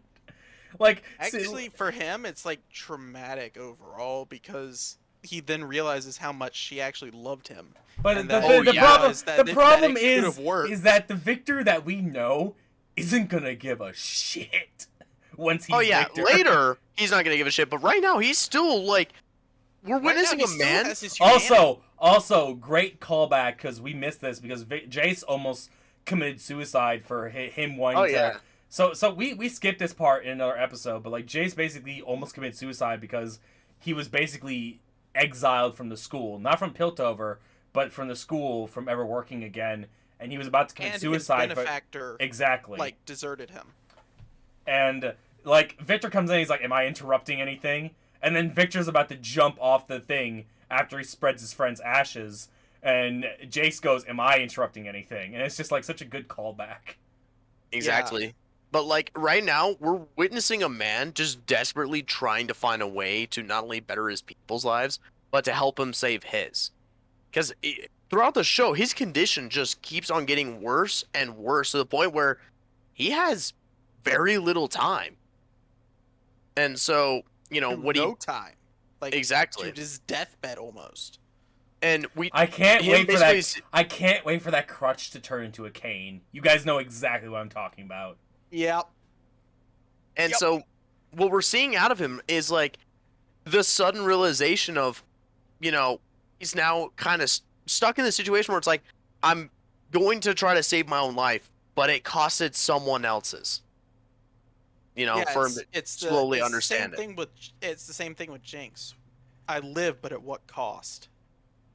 Also, talking about Silco saving Jinx, when Singe gives her the injection, does the minor injection of Shimmer, and now she can move super fast, I was super hyped when I saw that, because I'm like, that's her passive, get excited! So it's like a cool way of diegetically showing that, you know, like, the passives aren't just these dumb, like, things that don't matter anymore. They actively are, being worked into the lore, being worked into the show, properly, and given a good explanation of, hey, wait, why does Jinx get a boost every time she kills someone or breaks a structure? That's why, because of the Shimmer. Not just that, but I do love that Singe was telling Silco, you know, I too have a daughter, which is why you'll thank me later for doing Oriana. This. And he just knocks Silco's ass out so he doesn't have to see. And even with Silco, he's like, do whatever you have to do to bring her back, to make sure she makes out of this. Yeah. But also at the same time, you know, Silco then realizes... Can I just talk about... this was a while ago, but I had a weird moment where I was watching Happy Progress Day, and Jinx pulls out the zap gun. I'm like, oh, Jinx is going to tase her. And it's a bullet that comes out. It's like, oh, fuck! Oh, fuck! She shot that girl! She just murdered that girl. I was like, where? I thought it was a zap gun. What the fuck? And then I realized, wait a minute. Oh, right. It's a Hextech gun. It's not Hextech yet. Jinx is shooting people. Yeah, like, I had this moment where I'm like, oh, fuck. That's a gun. Yeah. I sense a faint smell of danger. Oh, shit. That's a gun. So, and then as Jinx, and then you see, that's the episode where we have my favorite fight scene. Which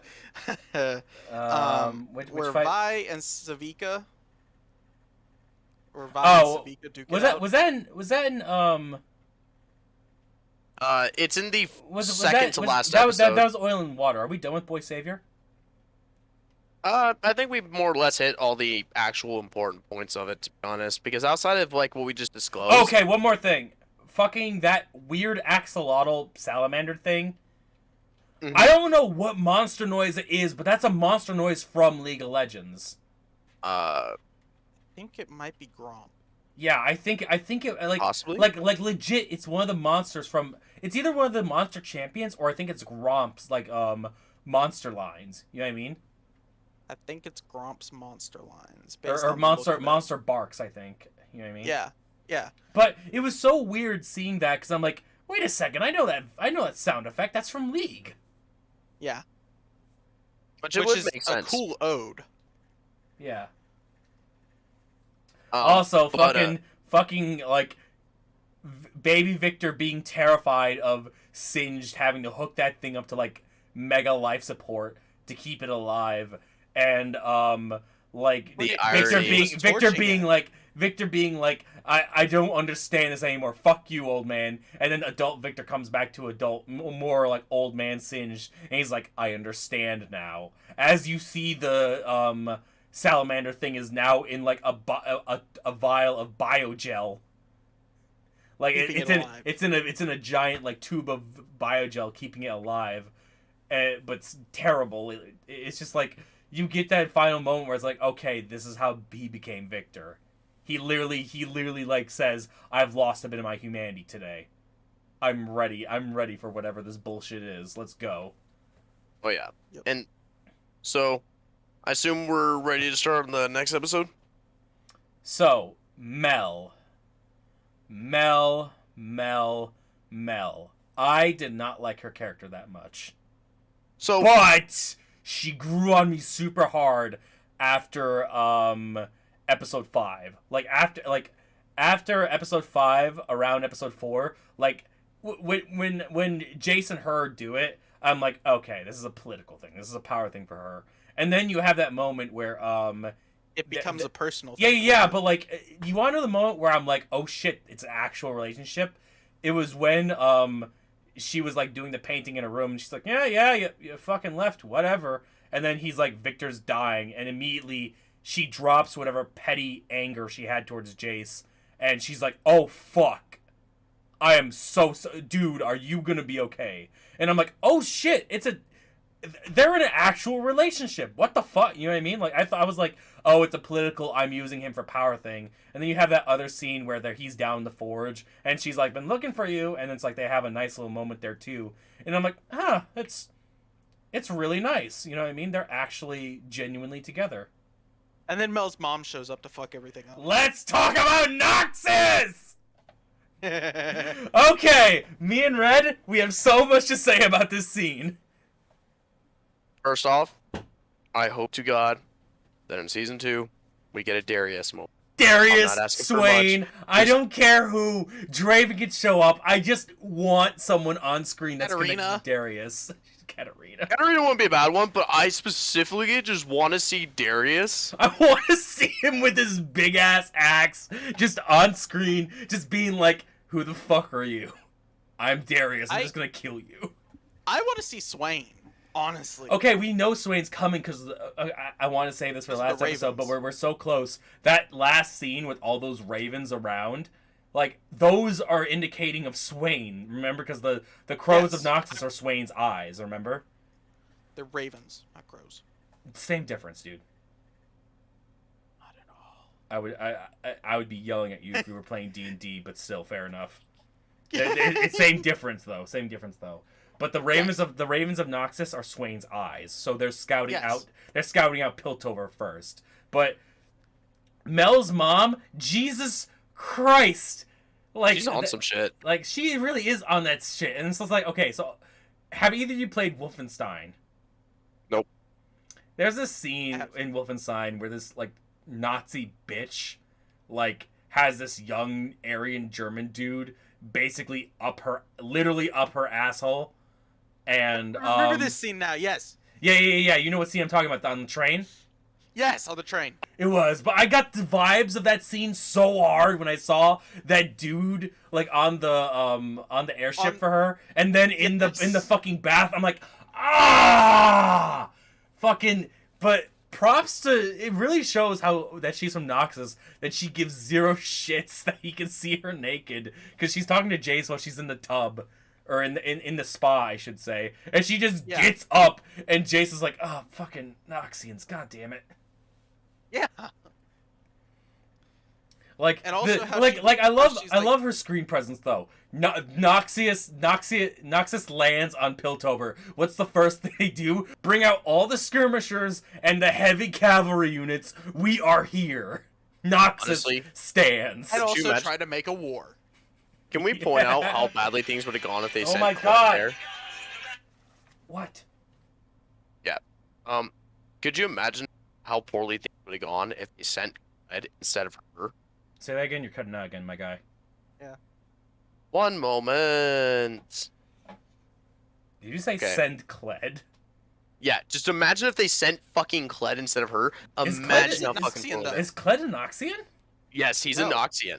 Really? Cled was a Noxian until he literally said, he was a Noxian. Fuck everyone, including me. Except my only for friend Scarl. is Scarl. My only friend is Scarl, the cowardly immortal lizard that I ride. Fuck you. Alright, context here, everyone. Fucking, if you go onto the League of Legends website, because they have a wiki on there for every champion, and every champion has a friends and foe list. You go to Kled, every single champion is on his enemy list, including himself, and his only friend is Skarl. And if you don't know who the fuck Kled is, all characters will say some type of dialogue when you enter in a game. His is, holy shit, where are we?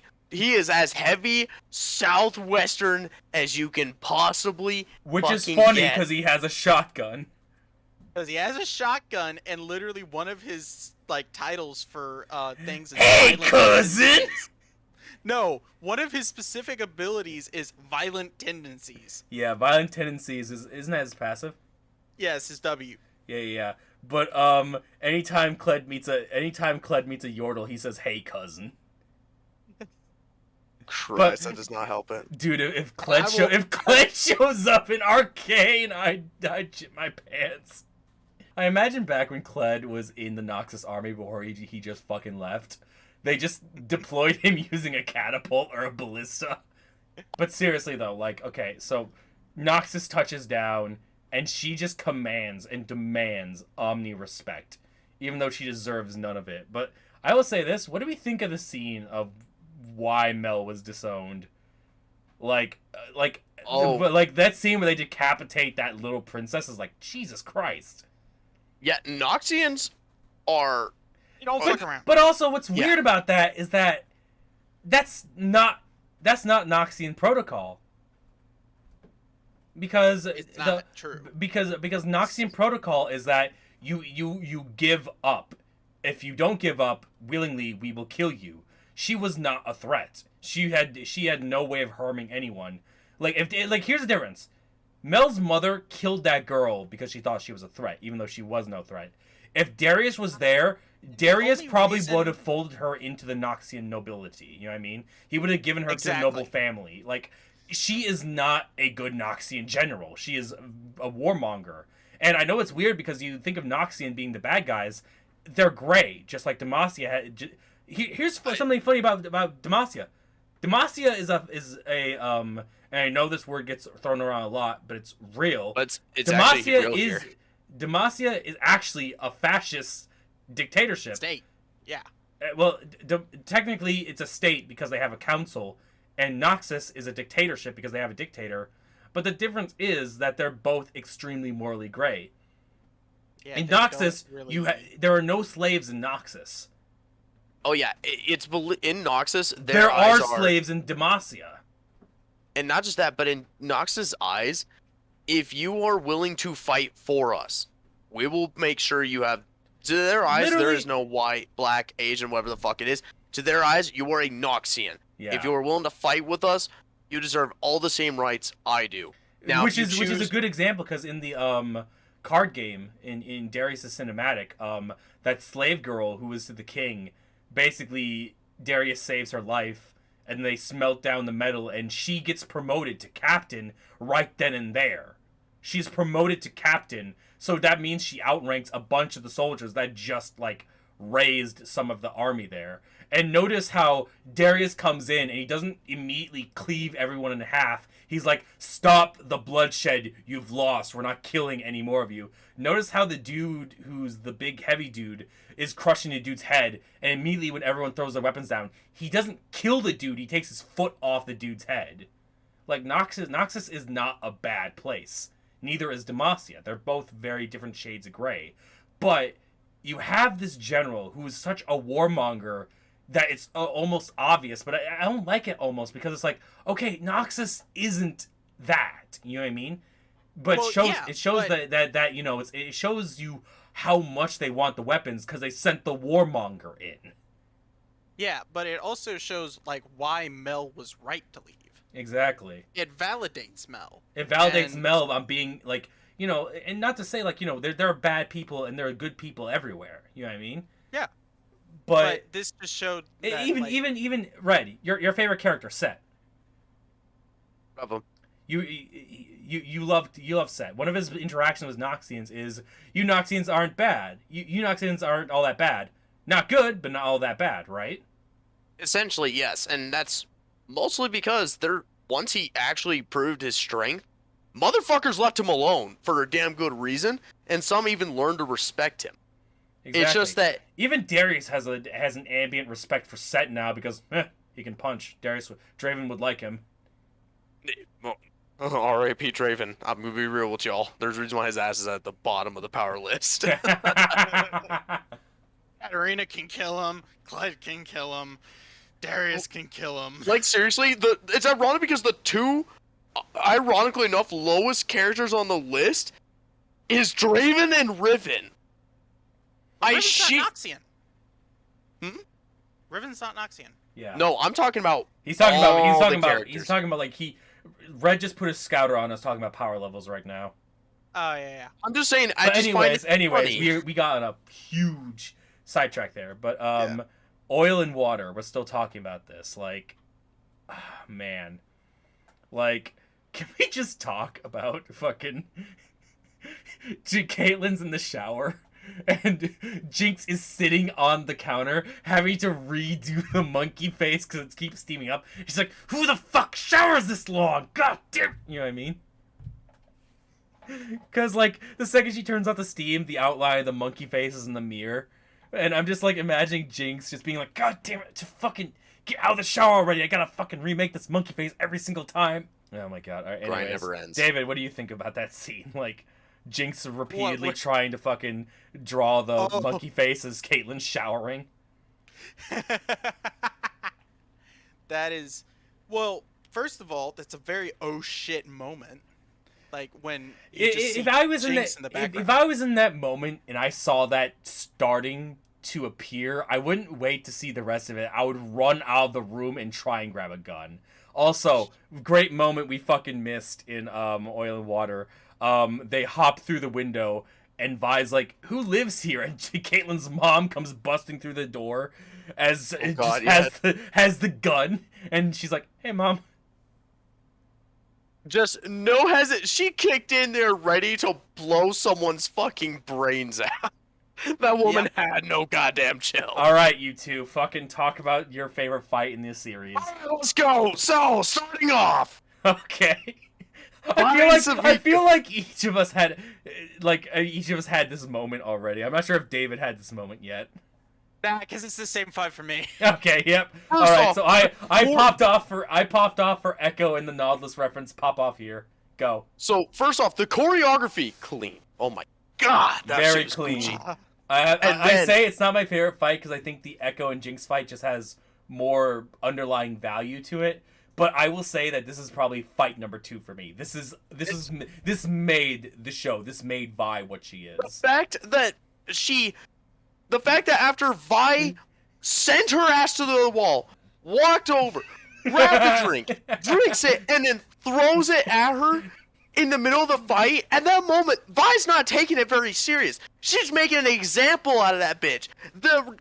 There's beating someone's ass, and then there's making an example of them. The level of disrespect is maximum. I just want to back up to Jace killed a fucking kid. Yeah. Let's back up to that first. Let's talk about that first before, but fucking. Let's talk about that fight scene because that was cool too. Seeing Jace ult and nail that fucking kid. Oh god. Not just that, but like what they sent at them, the shimmer like troops, and like those troops and how they fought. Those were cool. Oh my gosh! But fucking that scene after that lady's kid gets dead because she's on Silco's council, and then like they try and betray Silco, and what's her name again? Savika like kills the dude who starred the literally cuts just the top of the chair off of Silco and the other guy in fucking 2. And I love how Silco looks at her. He says, "Normally I'd have your child killed for this, but seems we're already ahead on that matter." Yes. God. Fucking what a thing to say. So savage. It's like honestly, that entire episode was just filled of disrespect to every motherfucker included, and just they were constantly making examples of one another, like for real. No one gave a shit what your standing was. You were gonna get fucked. Yeah. That and scene, then, that scene where Jinx is confronting Silco about him lying about like where Vi has been all these years, and she has the Yeah. eye injector because Silco has the shimmer injections into his eye to keep himself from basically disintegrating. Yep. And like Hera just like pricking him on the face every now and then because she wants the information. And what's crazy is that Silco kind of lies, but also kind of tells the truth. Yeah. And another great thing that I saw there, really, what was I gonna say?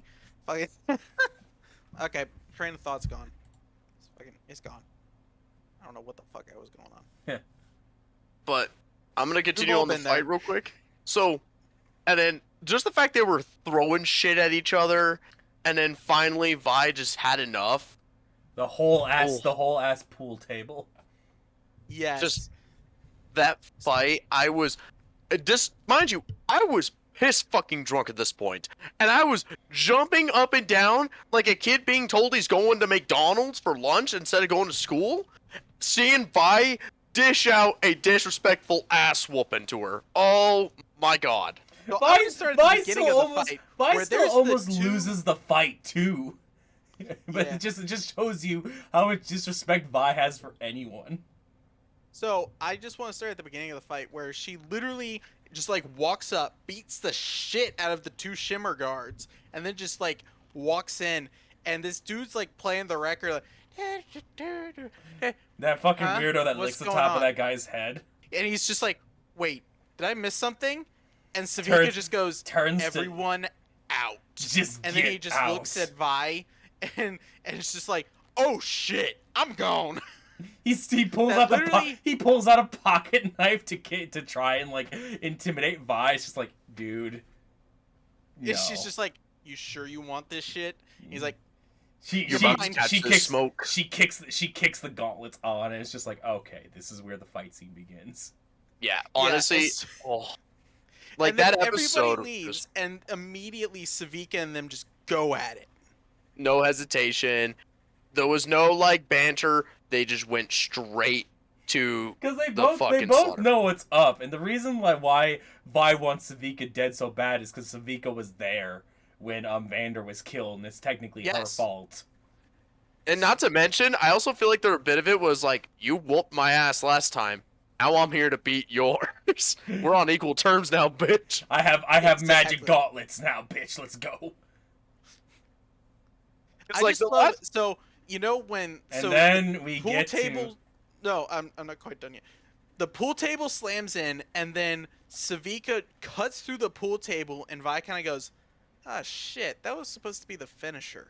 to. Yeah, And so then like Savika I got nothing jumps left. at her, and then she goes to block, and it starts to shield, and Savika's You missed- face is just You implanted missed the whole on the part. shield. You missed the whole part where Savika kicks the shit out of Vi, and she's bloody on the ground, and she actually disables on the She gauntlets. sees And then you Vander, get yeah. then you get that really good scene of Vander talking to her. It's like, fucking learn to block, kid. Jesus Christ.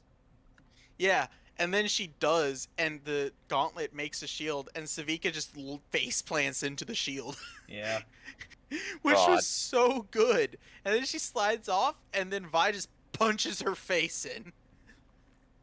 Yeah, honestly, that entire episode was just, how can we fuck up each and every single one of you? Exactly. Oh, no one was safe I that believe episode. we're going on to the part about Let's The talk tea party. about the council for a bit, though. the council. Yes. So we skipped a lot of the council's ramblings. Also, fucking amazing little touch of Mel giving that one counselor the children's toy. Yes. But fucking Because he's so fucking dumb. that scene was so That- cool, and the toy is so cool because I know he made fun of this, but that toy is from Shurima. Yeah. That child's like ring toy, that's from Shurima, which is hilarious. But you talk. I wanted to segue into this because it was But like, what do we think of the council? You know what I mean? What do we think of Heimerdinger? We've barely talked about him. Okay, First off, I never thought a single day in my fucking life I'd ever feel bad for that little bastard. Right? Holy shit. Like- the amount of years he made my life in mid lane hell and just be a fucking nuisance, and here I am feeling bad for his ass when they boot him off the fucking council just trying to do the right thing. Yeah. I never... Like, I was Oh like, my- why do I feel so fucking bad for Heimerdinger? Also, Jesus Christ, Heimerdinger's way cool than I gave him credit for. I know! I was like, all these years, I all hated these him. Years, all these years, Heimerdinger was this annoying fuck in lane that's always putting the turrets up, always ulting, making the big turret, and now I'm like, huh, Heimerdinger actually has character to him. And Heimerdinger's actually, like, I'm not gonna lie, he's a cute little fucker. I'm gonna be completely rude about that. I thought he was adorable. Heimerdinger going around the Undercity trying to help people, and then he's like, what the fuck's been going on down here? Jesus Christ, look at all this. What the fuck? Oh, hello, little child. Here, I'll make you a toy out of these gears and screws. And the mother comes along and she's like, fuck off, because she thinks, like, Heimerdinger is trying to tempt her into something, and it's just like, yeah, like Heimerdinger's like, gamble or some shit. Heimerdinger's like, Christ, this place is fucked! And then he finds Echo's board on the ground. He's like, holy shit, whoever made this is awesome, but the air oscillation should be this way. And he's like, air's thicker down below in the Undercity. It needs to be that way. And he's like, holy shit, child, are you okay? Yeah, I took a spill. Coughs up blood. Yes. Honestly, like, and then I love that it. moment between Echo and Heimerdinger after Jinx blows up and, like, Echo falls off the bridge. Like, Yeah. that moment was so wholesome. Because, like, Heimerdinger's like, I went to the Undercity to try and improve the place. Because Echo went to the Overcity to try and improve the Overcity. It's like, we're having the same day. Exactly. And it also, I think it just showed the true character of both of them. They want to help everybody, but not everybody can be helped, even in the best of times. Precisely. Exactly. And, like, outside of that, the council themselves, they had a odd cast of characters in there, but none of them were the same as the others. I want to know what the fuck is up with the robot guy. All right, and of course I saw that, and my first thought was Blitzcrank. My first thought was that motherfucker was a golem made by. No, not that he is Blitzcrank, but I'm like, he reminds me of Blitzcrank. Yeah.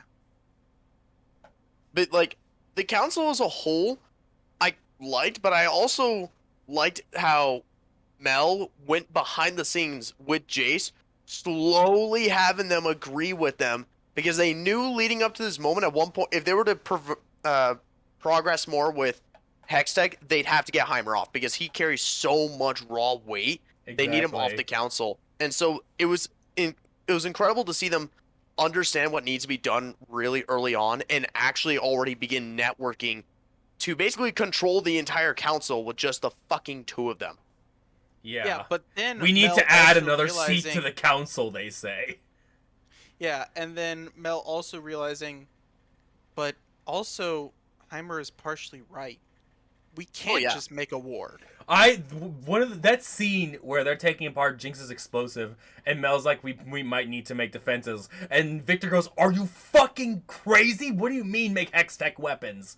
Like, I like how like people are still treating that with some weight. So, like, it's not just make the weapons because we need the Hextech weapons. It's like, we may need to think about it. And Mel's not, like, pushing. Well, she is kind of pushing for it for a little bit, but she's not 100%. But the second she even, like, insinuates it, Victor just goes, "Are you fucking crazy? What are you talking about?" Yeah. And then realizing, what am I talking about? Holy shit, what am I implicating? Like, how many people will die from this? Jace kills a child, and after that, inside and is showing. You're not wrong. And sorry, that's my Nox. That's my Noxian side. That's my Noxian mother speaking. Sorry, guys. And then she goes back to being the good Mel. Yeah. Mel taking off the ring at the end was a nice touch. Yes. I mean, she's fucking dead Mom. now, unless, which we'll talk about this, but now that we've talked about the council, we have to talk about the Tea Party. So fucking Jace meets with Silco to finally discuss a peace, and Silco levies these ridiculous demands, and Jason's like, fine. And Silco's like, wait, what? And he's like, yeah, but we need Jinx. And he's like, that wasn't part of it. Give us Jinx, and you'll have Zaun. He's basically like in the town square in Zaun, getting drunk. He's like, God damn it, he didn't even haggle. What the fuck? I have to give up my daughter. Fuck off. What the shit? I do love how, like, Jace gave no fucks. He only cared about getting his hands on Jinx. And so... Because without Jinx, he loses all the Hextech opportunities. Exactly. Well, He's he like, doesn't care about the Hextech opportunities at that point. I know, but that was what Jace Jace. isn't That was looking- what Jace was thinking, though. It's what he was thinking, and then well, There's a no, difference he between had what already Jace was fucked with Silco. He had already killed the kid. Jace at this point was trying to stop Jinx Yeah. from making more Hextech weapons. That was what he wanted.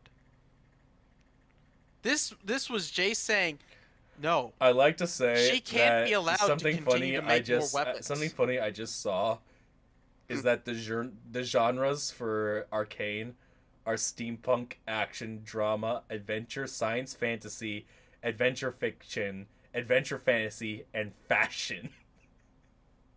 I can see. What the fuck? I can see why for fashion. I'm not gonna lie.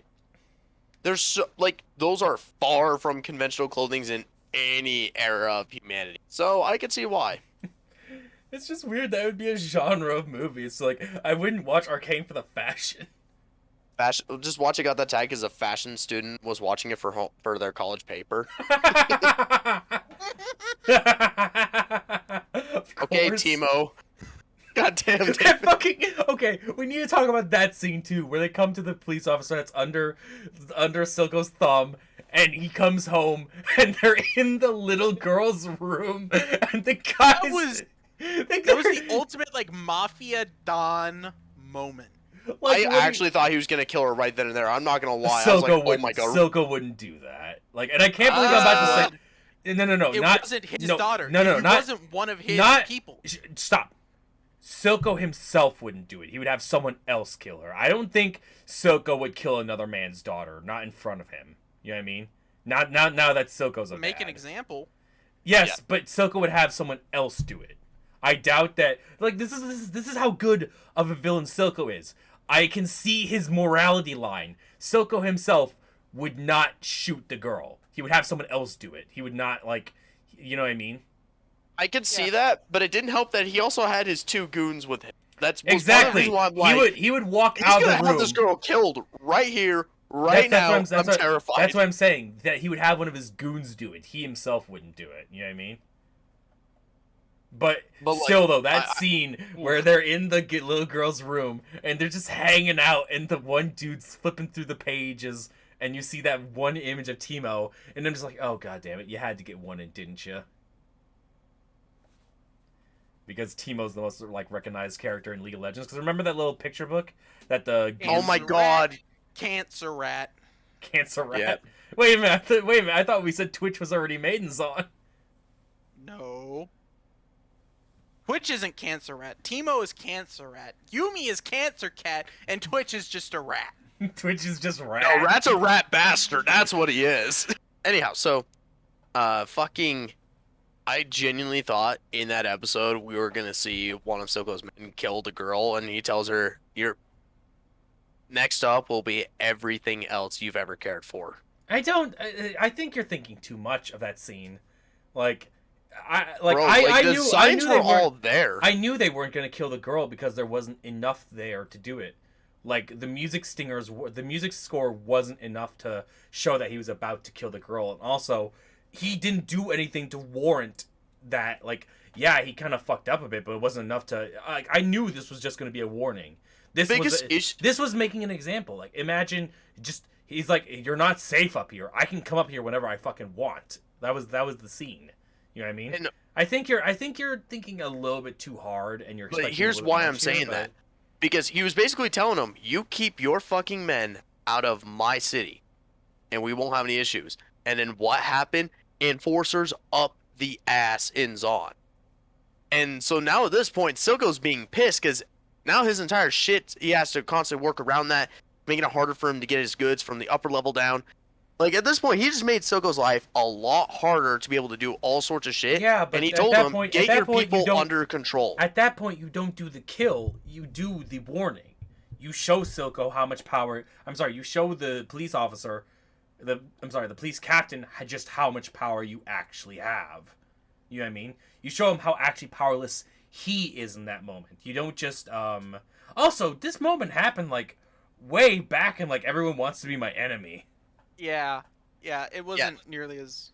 I know it wasn't very late, but it was just the fact that So I don't like, know. if this, I kind of if this had the scene- feeling that if they this might scene do happened in something episode- far to okay, left field. okay. If this scene happened in episode 8, I'd be totally with you. But this happened in like episode 5. You know what I mean? This Yeah. isn't. Yeah, We're no, not I'm exactly. not This saying, wasn't like- actually in like the moment of we're ready to kill a child. That didn't happen till Oil and Water. Yeah, no. But like the biggest reason I'm just saying that is I was hella expecting something far to left field, and that's why I wasn't waiting for like Far out any of left musical field was cues. the far out of left field thing was that Timo was in the book. I mean, only for those of us that actually know who the fuck Timo is. But I was thinking like for the show, I honestly thought he was gonna do it just to. Yeah. So- you lean into that stuff a little bit too much. I mean, Every- I'm not saying what- like that's I what- that's want what- it to happen. That's what worries me about when we do our second run of Bandits, because I know like you really took to your character in that campaign. You gotta make him an example of him. Fucker sometimes. Fucking hell. For Cut a dick off. for context, everyone, in our run of Bandits, they were politely and doing the good cop bad cop interrogation for a person so they could get some information out of them. Red busts into the questioning room, throws the interrogatee against the wall, cracking the bulletproof glass, and then he kicks her, and then he says, "Who the fuck are you?" after that. He didn't even Man. know who the fuck he was beating the shit out of. He was just... That's how they started it. They were like, okay, let's do good cop, bad cop. And then Red just comes in and just decides this is how we're doing this. I mean, if I recall correctly, we got results. After you left? But results! Oh, God. Anyways. Anyhow. Hey, it's better than the way Jermaine did So... things. Okay, yeah, the cannibalistic... Well, not cannibalistic, but the human-eating condor, Aarakocra. Anyhow. So, like, honestly, though... Okay, so hang on. Are we going to get started on the, Yes, we're getting... the moment... We are now... Okay, so we're done. Alright, before we talk about the tea party and the finale, is there any other moments we want to talk about? I'm kind of just vibing. I'm good. Okay, I can't think of anything either. I already blew up over Nautilus. Let's The only thing I talk care about the tea party. So, we talked about this a little bit before we did this. You guys know I'm not a fan of this. Yes. I will explain. Let's talk about the scene in general, and then we'll talk about why I don't like it and why you guys like it. Enough? So, Yeah. Jinx kidnaps Caitlyn, as we were talking about with the monkey face in the mirror thing. She also kidnaps Silco. She also kidnaps Vi. Jinx brings them all down to her workshop, and they're all held hostage with a dumb, like, tea party type thing. Also, really big fake out with the, oh, Jinx cut Caitlyn's head off. And I'm just sitting here like, she didn't fucking do that. Because they're not going to kill off one of their champions. Exactly. Although, real quick, from the perspective of the people that don't know Exactly. Caitlyn's I actual was relevance, about to say that. I was like, okay, yeah, like this is a good scene for the people who didn't watch it.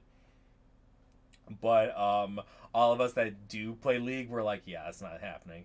Also, really funny line when Jinx says, "I'm not that fucking crazy." yeah, that was funny. Okay, but I'm not that crazy. Caitlyn's tied up, Silco's tied up. Jinx hands Vi the gun, and there's two chairs that say Powder and Jinx. Jinx says, "You kill Caitlyn, I'll be Powder again. You kill Silco, I'll be Jinx." She gives the ultimatum to Vi. Now then, go, my lads. Let's talk about this scene. Jinx goes nuts, thinking about Vander and all of her friends and Vi, and she starts shooting wildly with her Gatling gun. She accidentally kills Silco in there. So we get this very heartwarming scene where we see Silco actually is at heart a good person. Not so much a good, not a person, but good dad. And, Yeah. you know, this is the second time Jinx has lost a dad. She walks forward after being like, this is shit. I'm going to embrace being Jinx now. Because I've always been a Jinx on everyone, including myself.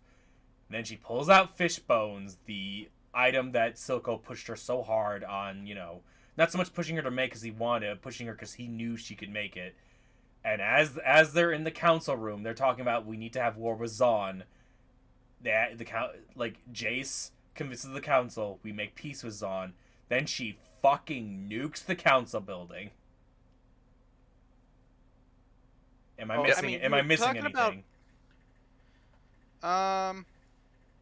Also, Caitlyn, that scene when Caitlyn tried to escape, and that was really yeah, what but set that Jinx was off. that was kind of like what meh, but still, that scene with Fishbones, fucking beautifully animated. That reflection of the face off the glass after it shatters, great. But let's hear why you don't like it. I realized why I don't like this scene. All right. I don't like this scene because it fell into the trap that every single video game adaptation falls into. Let's say this series wasn't a knock it out of the park hit that it is, and it sucked. Right? Okay. You set up a second season for nothing, or a second movie for nothing, or a second anything for nothing, because you're not actually going to get that second season. I realized that's why I hated the scene so much, because they were doing so much setting up. And it just sort of boiled over with that scene, because I looked at the crows, I looked at Werwick, and I'm like, they're setting so much up here. If this doesn't knock it out of the park, it's gone. And I realized they always do that in adaptations, and I hate it, because I'm like, you should play it safe, rather than trying to tease something, you know what I mean? So, I'm going to hop in here real quick. The thing is I like, wasn't done yet. all But right. this is a knock out of the park. Great. A lot of people saw it. A lot of people see it. League of Legends numbers are boosting a bit, right? Yeah, for the first time, there's actual new players. And now we can say, Jesus Christ, we've won one. The Astartes short, which doesn't even fucking count, kind of. But it's still a good like start. The Astartes shorts were a great start for this, for adaptations. And now we have one. We have one that we can reliably say it knocked it out of the park. We have a good adaptation of a video game. Yeah, Games Workshop was the one that And ruined Sonic, and I know the Starfield. Sonic movie was good, but it wasn't a big knock it out of the park, like huge thing. It was just a good movie. Passable is what it was. But I still say that passable. that's why I don't like the scene. Because it still shows the hubris in these types of movies. They still think that they're going to knock it out of the park, and they set these up. That's why I don't like the scene. Gotcha. So here's what I'm going to say about that. Here's where Also the fucking like ultimatum Jinx gives Vi is also kind of just dumb, in my opinion. It makes sense for the context, but I just still find it dumb. So here's where I'm going to hop in here with the whole devil's advocate bullshit again. Here we go. Right off the bat, if they were to try, they have 9 episodes to work with. So with them having 9 episodes Each to work one's almost like an hour long, though. Each one's about 45 same with minutes. The Witcher. I said almost an hour. And due to how enriched lore Runeterra is, especially with just Piltover alone with Hextech We forgot to mention about the crows, or the ravens everywhere, which are signifying Swain, which is he's the Grand Commandant of Noxus. He's the leader of all of Noxus's armies. So that's the big one. That's the big, huge teaser. But anyway, if they were to just look to end the season, because we're almost regardless, right? They were confident in this, and I like the fact that they showed how confident they were was actually a power move on their part. Because if they were just to look to end it, where would we start off from? Where would you possibly take that scene to end it elsewhere for it to be an actual ending capable of, I guess, living up to the rest. Because if they were to do that, the moment I had and the distinct feeling I had is, where's the rest of it? You're ending here. You know what exactly. I mean? But then you're asking for them to basically start shoving shit in. I'm not asking for them to shove shit in. I'm saying don't take the leap. Don't just think this is going to be great. You know what I mean? And granted, I watched this all at one block, and maybe as this was coming out episodically, maybe they had a little bit more foresight to realize, holy shit, this is doing good. We can do that. So, you know what I mean? But still, like, I still just don't like the scene for some reason. I think that's the feeling I can pin it on, but I'm still not sure. But just for some reason, I still don't like that last scene. But I also think basing off of a hypothetical would be doing some injustice not only to yourself, but to the scene as well. Because what the scene showed us was more or less the needle that broke the camel's back. The moment that Jinx truly threw away any sense of her old self was the moment that Silco died. The tea party was just kind of set up to kind of show off, again, the fact that she's fucking crazy. And the fact that she gave Vi an ultimatum. It's like, you either kill the woman you love, and I'll remain your younger sister, or you kill off. Jinx super upset about, like, Vi being with Caitlyn just gave me life for some reason. I don't know, I find it so funny that she's like, you're dating a chick! Just, like, pulls out gun. It's that fucking meme. Anyhow, it's just like, Jesus Christ. You know what I mean? It's like, I was like, wow, I'm surprised the show isn't being canceled over this. Because, you know, the cancel mob. Oh, hell no. They did it pretty well justice. And anyhow, as I was saying, double back cut that. I don't want to get canceled on this video. Anyway, as I was saying, so basically, she understands that Vi's been going through all this effort to bring her back. She's crazy, but not dumb. She understands what her sister's trying to do. So she put the ball in her court, gave her the decision. Are you going to do what's best for everyone? And then I keep remaining myself? Or are you going to make the ultimate sacrifice? It's literally just and I'll return back as It's literally just the end decision from Fable 2. Are you going to sacrifice everyone and bring your sister back? Or are you going to sacrifice your sister and bring everyone back? Essentially. But the thing is, like, we're seeing these characters go through all this effort and develop at such a pace into what we are learning them to be as champions. And that's kind of where I think Riot made the right call of going with this. Because now we're about to see, you know, with that, I highly doubt Mel survived that. I think Jace is only going to live because he has his fucking Here's my hammer theory there. about that. So, right when they launched the, right when Jinx launches the fishbone at, or launches fishbones at the council, you see her jewelry, her golden jewelry, light up from the sun. I think that might be Shuriman, like, sun armor. Like, I mean, it's a possibility. The sun disc armor. Like, I'm not 100% certain, but the way the gold lit up reminded me of Azir's sun discs, and the fact that his sun discs have shields. And I'm like, was that sun armor? And I'm like, maybe it is, maybe it's not, but I'm not 100% certain. You know what I mean? I mean, we all know Jace and Victor are coming out there alive because they're the champions in that room.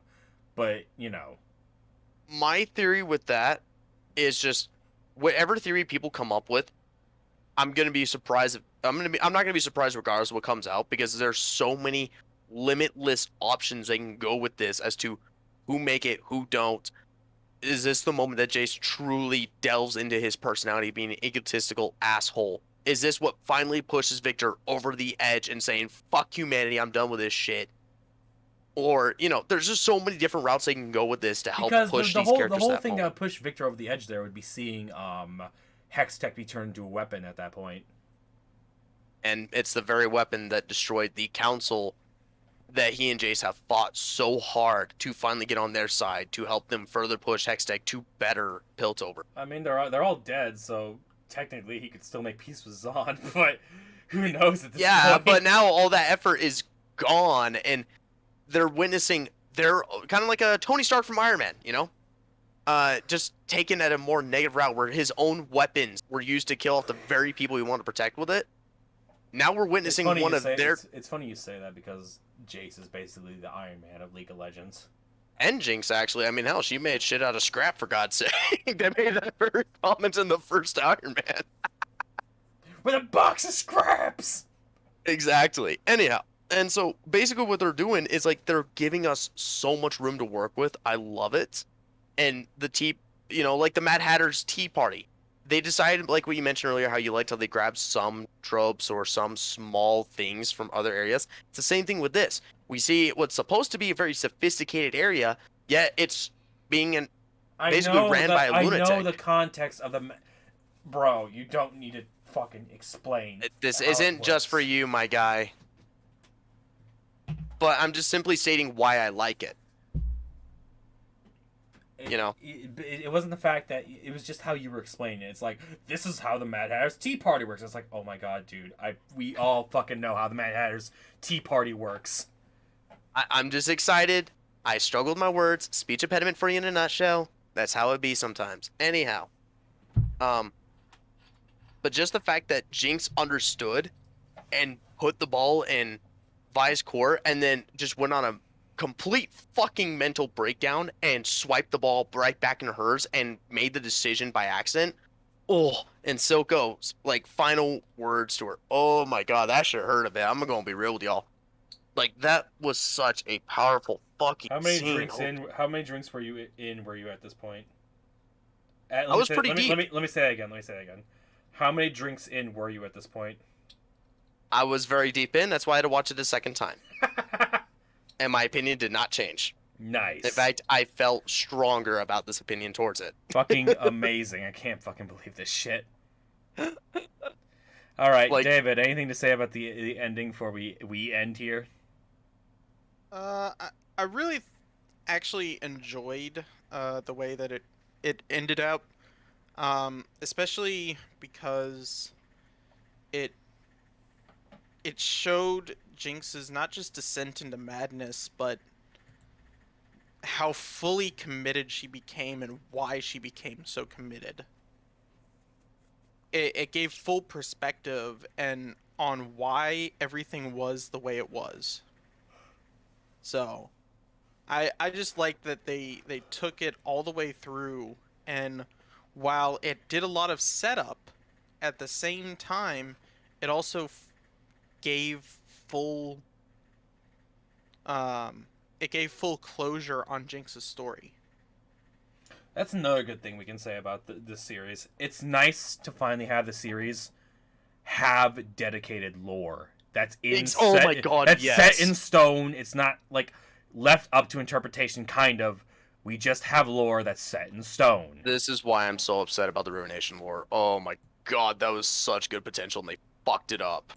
It's League. What do you expect? Actually, across the board, League's lore is actually pretty great. The issue with the Ruination, why I went to shit, is because Bard.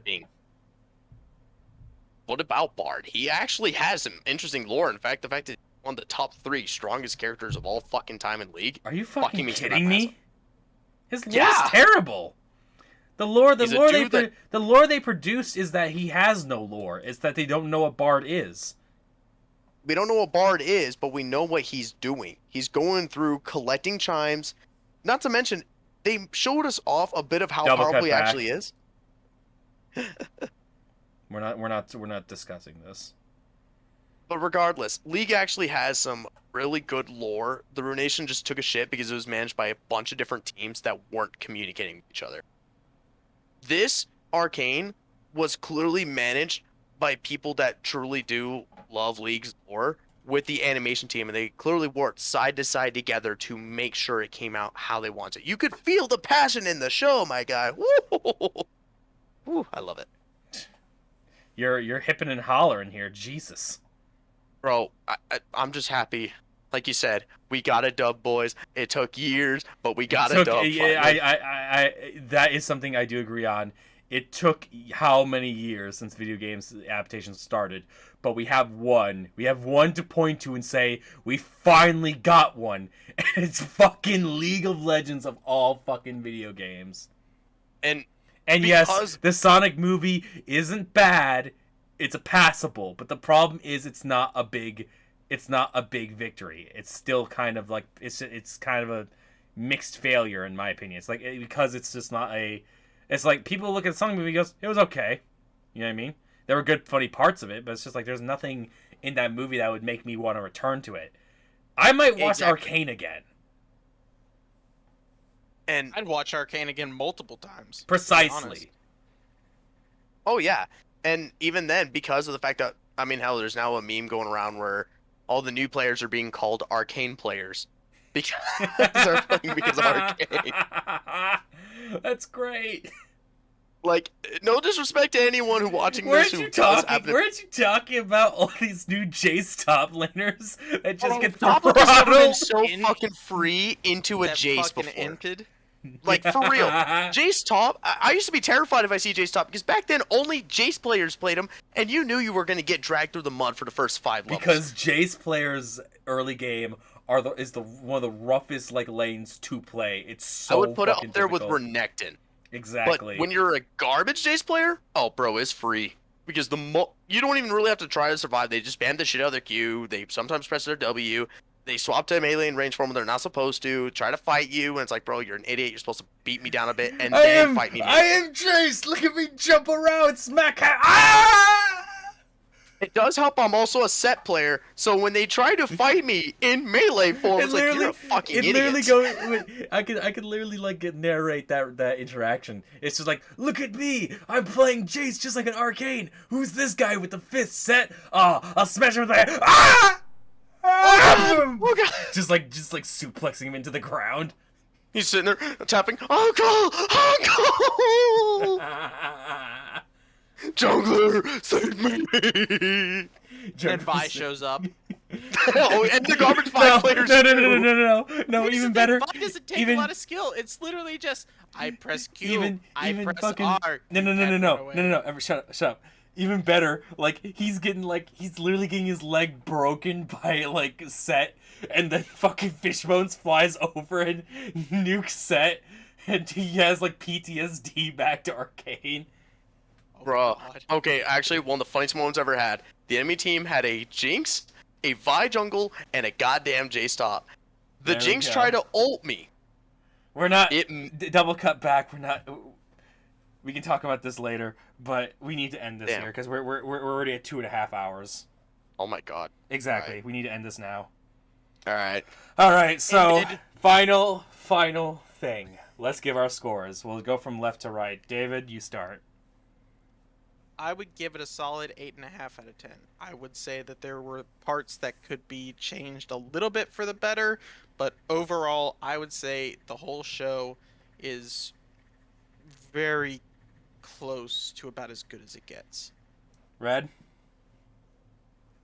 For me, I would give it a solid 9 out of 10.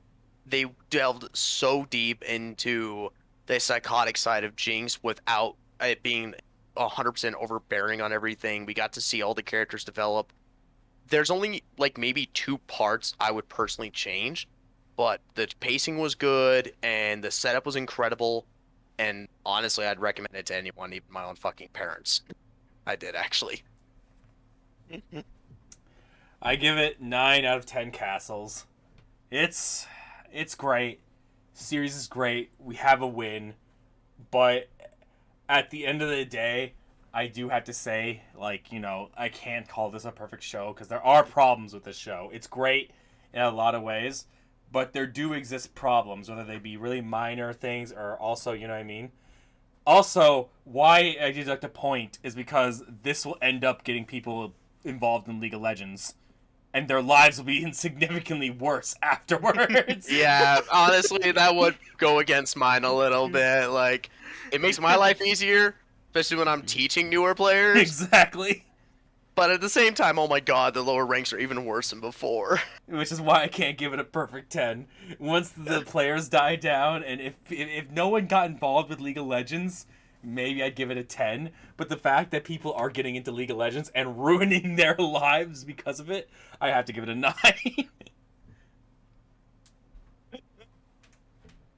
Alright, well, that's it. That was a extra long Returnal episode of Best of Nothing.